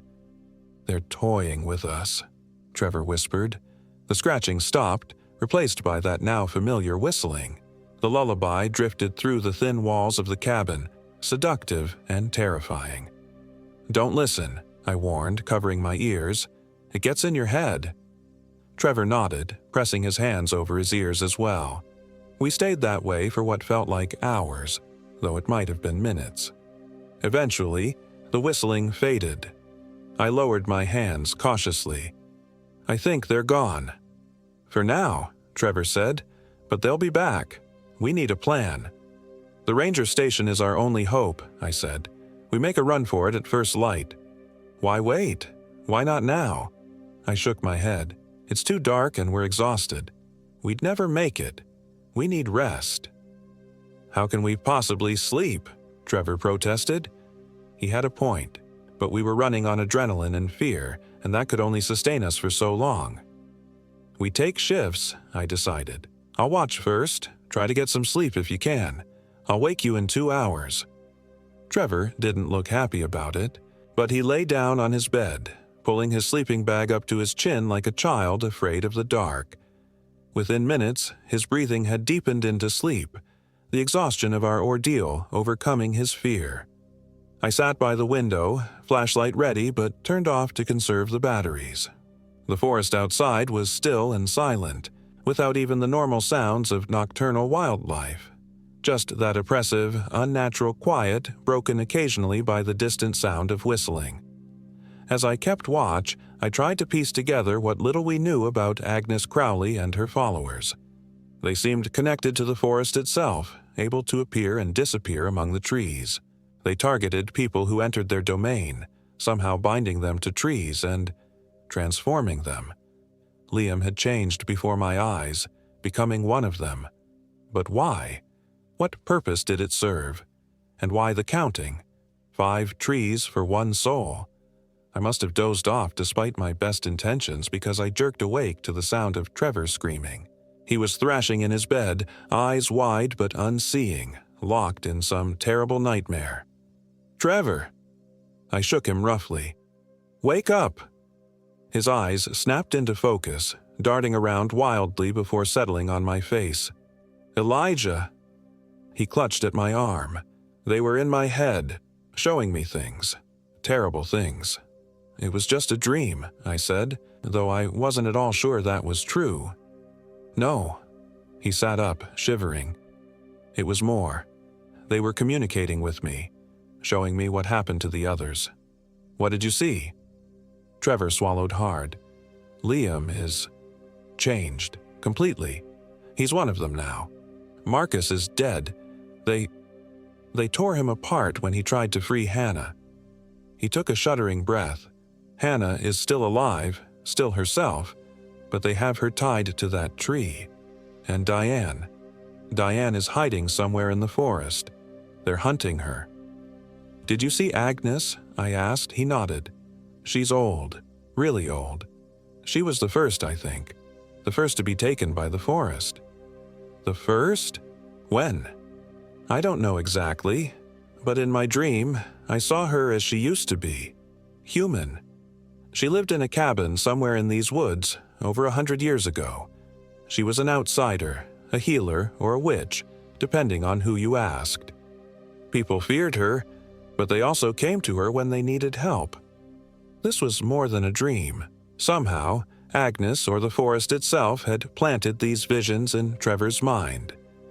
Did you see how she changed? How she became what she is now?" Trevor shook his head. "That part was unclear, but I think she made some kind of pact with the forest. She gave herself to it, and in return, it gave her power. The power to take others." 5 trees, 1 soul, I murmured. "Yes." Trevor rubbed his arms as if trying to warm himself. "I think I understand now. They need to bind 5 people to trees to take 1 soul permanently, to make 1 new, whatever they are." "Guardians," I said, the word coming from nowhere. "They're guardians of the forest." Trevor nodded slowly. "Yes, that feels right." "So they've taken Liam already," I said. "That's 1. They have Hannah too. That's 2. If they've caught Diane and Marcus, Even if Marcus is dead, they might still use his body. That's 4. They just need one more. One of us, Trevor whispered. Dawn was still hours away. Outside, the whistling had started again, closer than before. It came from all directions surrounding the cabin. We can't wait until morning, I said. We need to go now. Trevor nodded grimly. Okay, what's the plan? We make a run for the hiking trail. It's about a mile south of here. Once we're on it, we follow it east to the ranger station. 2 miles at most. That's it? Just run for it? Unless you have a better idea? He didn't. We gathered what little supplies we had, flashlights, water bottles, our phones, though they were nearly dead. I found a heavy stick that could serve as a makeshift weapon. It wasn't much, but it was better than nothing. Ready? I asked. Trevor took a deep breath. As I'll ever be. I opened the door slowly, scanning the clearing for any sign of Agnes or her followers. The night was clear now, the rain having passed, and a half-moon provided just enough light to see by. Clear, I whispered. Let's go. We moved quickly but quietly across the clearing, heading for the trail that led south toward the main hiking path. We'd almost reached the tree line when the whistling started again, loud and urgent, directly ahead of us. Back! Go back! I hissed, but it was too late. Pale figures materialized from the darkness, blocking our path. We turned to run the other way, but more appeared behind us. Within seconds, we were surrounded. Agnes Crowley stepped forward, her unnatural smile gleaming in the moonlight. No escape, she rasped. The forest claims what is hers. What do you want from us? I demanded, trying to keep my voice steady. Want? Nothing? Need? Her head tilted at that impossible angle. One more. Just one more, and the circle will be complete. 5 trees, 1 soul, Trevor murmured beside me. Agnes's smile widened. The boy understands. He has heard the forest's whispers. I won't let you take him, I said, gripping my stick tighter. Agnes laughed, a sound like dry branches breaking. Not him, you. Before I could react, the pale figures surged forward. Cold hands gripped my arms, my legs, my throat. Too many to fight off. I struck out blindly with my stick, connecting with something that gave way with a sickening crunch. But it made no difference. There were too many of them. Trevor was shouting, trying to reach me, but the press of bodies kept him at bay. I was lifted off my feet, carried by countless hands through the forest. Tree branches whipped past, leaves brushed my face. The world spun in a blur of moonlight and shadow. Then I was slammed against something hard and unyielding. A tree trunk, I realized dazedly. My arms were wrenched around it and I felt something coil around my wrists. The same plant fiber that had bound Liam and Hannah. Agnes appeared before me, her face inches from mine. Up close, she barely looked human at all. Her features were too sharp, her mouth too wide, her eyes like bottomless pits. The forest has chosen you, she whispered, a great honor. What are you going to do to me? I managed to ask through a throat tight with fear. Nothing. Her cold fingers traced my cheek. The forest will do it all. You will become, just as I became, just as we all became. Became what? I croaked. Part of the forest. Guardian. Voice. She leaned closer, her breath smelling of earth and decay. Forever. From somewhere nearby, I heard Trevor calling my name. He was still fighting, still trying to reach me. Brave, foolish Trevor. Let him go, I said. Please, you have me. You have the others. That's 4. You only need 1 more. Agnes smiled her terrible smile. 4? No, 5 already. What? Liam, Hannah, the woman who ran, the man who fought, and you. She counted on her elongated fingers. 5 trees. But you said 1 more. You needed 1 more. For the circle. 1 more guardian. That is you. She placed a hand over my heart. When you join us, another can begin. 5 trees, 1 soul. Again and again and again. No, I whispered. No, I won't. But Agnes was already whistling that haunting lullaby, and the sound crawled inside my head, pushing out all other thoughts. I felt something cold seep from the tree at my back, through my clothes, into my skin. A numbness that spread slowly through my body, inch by inch. I tried to struggle, but my limbs wouldn't respond. The numbness reached my chest, making it hard to breathe. My vision began to darken at the edges. Through the gathering darkness, I saw Trevor break free from his captors, running toward me with desperate speed. He had something in his hand, the multi-tool we'd been seeking earlier, the one from the emergency kit. He must have found it at the camp. "Elijah, hold on," he shouted. Agnes turned, hissing like a cornered animal. Her followers moved to intercept Trevor, but he was fueled by a strength born of desperation. He dodged and weaved between them, always moving toward me. The numbness had reached my throat, creeping upward toward my head. I couldn't speak, couldn't call out to warn Trevor as Agnes crouched, ready to spring. He saw her at the last second, pivoting to avoid her outstretched hands. The movement brought him to the tree where I was bound. With no hesitation, he slashed at the plant fibers around my wrists with the multi-tool's knife. The moment the bonds were cut, a shock ran through me like electricity. The numbness receded in a painful rush, leaving my body tingling with returning sensation. I collapsed forward, Trevor catching me before I hit the ground. "Can you walk?" he gasped. I wasn't sure, but I nodded anyway. Around us, the pale figures were closing in, their whistling reaching a fever pitch. "We need to run," Trevor said, supporting me with an arm around my waist. "Now!" We stumbled away from the tree, moving as fast as my unsteady legs would allow. The creatures followed, always just a few steps behind, never quite catching us but never falling far behind either. "The symbols," I panted as we ran. 5 vertical lines, 5 trees, 1 horizontal, 1 soul. "What does that matter now?" Trevor asked. "It means they operate by rules," I said. "They need 5 people tied to trees to create 1 new guardian. Now that I'm free, they're short 1. So they can't complete the ritual without me. We've broken the circle." We burst out of the trees onto the main hiking path, a wide, well-maintained trail that led east toward the ranger station. For the first time since we'd fled, I dared to look back. The pale figures had stopped at the edge of the forest. They stood in a silent line, watching us with their black eyes. Agnes was at the center, her expression not angry but patient, as if she knew something we didn't. "Why aren't they following?" Trevor asked, also looking back. "I don't know," I admitted, "but let's not wait to find out." We continued down the path at a jog, my strength returning with each step. The whistling faded behind us, replaced by the normal sounds of the forest at night. Insects, an occasional owl, the rustle of small animals in the underbrush. After about a mile, we saw lights ahead, the ranger station, illuminated and staffed even at this late hour.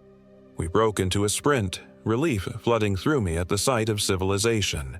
A confused park ranger met us at the door, alarmed by our disheveled appearance and wild eyes. We poured out our story, or a version of it that wouldn't get us committed to a psychiatric ward. We spoke of getting separated from our friends, of strange sounds in the forest, of finding Liam and Hannah tied to trees by unknown assailants. The ranger called for backup and a search party. Within an hour, a small army of rangers and local police had assembled, equipped with powerful flashlights, dogs, and firearms. We led them back toward our camp, though every step felt like moving through molasses. Something in me resisted returning to those woods. The search party found our cabins just as we'd left them. Empty. No sign of Liam, Hannah, Diane, or Marcus. No evidence of any disturbance. Even the symbols I'd seen carved into the walls were gone, the wood smooth and unmarked. The rangers searched the area where we claimed to have found Liam and Hannah tied to trees. Nothing. No ancient pines. No plant fiber bindings. No sign that anyone had been there at all. They looked at us with growing skepticism, especially when our claims about the time didn't match their records. According to the ranger station log, our group had checked in just yesterday morning, not 2 days ago as we insisted. In the end, they chalked it up to us getting lost and panicked in the woods.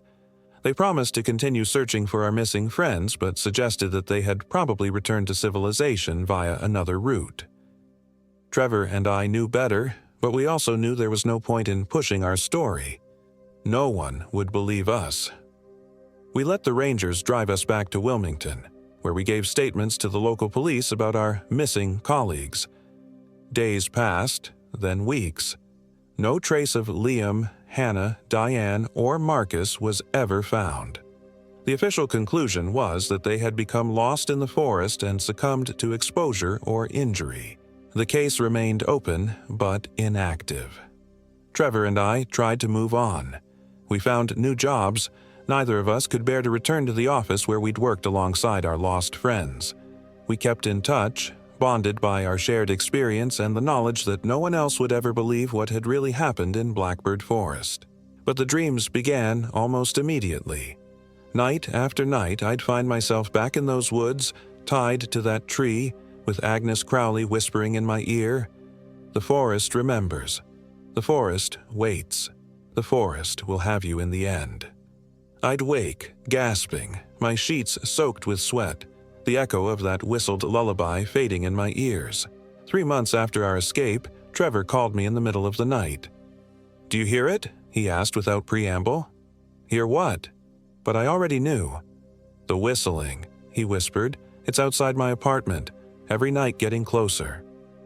A week later, Trevor disappeared. His apartment was found empty. His car still in the garage, his wallet and phone left behind. The police added his name to the growing list of missing persons from our ill-fated retreat. And now I sit here, typing this account as a warning. I can hear the whistling outside my window, that beautiful, terrible lullaby that my grandmother used to sing. I know what it means. Agnes is coming for me. The forest is coming for me. 5 trees, 1 soul. I broke the circle and now they need me to complete it. I've tried running. I've moved 3 times in as many months. But no matter where I go, the whistling follows. I know now that there is no escape. The forest's reach is long, and its patience is infinite. So I write this as a warning. Stay away from Blackbird Forest. Stay away from ancient trees marked with 5 vertical lines and 1 horizontal. And if you ever hear a beautiful, haunting lullaby whistled in the darkness, run. Run as fast and as far as you can. Though in the end, I fear it won't matter. The forest will have what it is owed. If you're reading this, I'm already gone. Already bound to a tree in those dark woods, becoming something other than human. A guardian, a voice, a whistle in the night. 5 trees, 1 soul. The cycle continues. And somewhere in Blackbird Forest, Agnes Crowley smiles.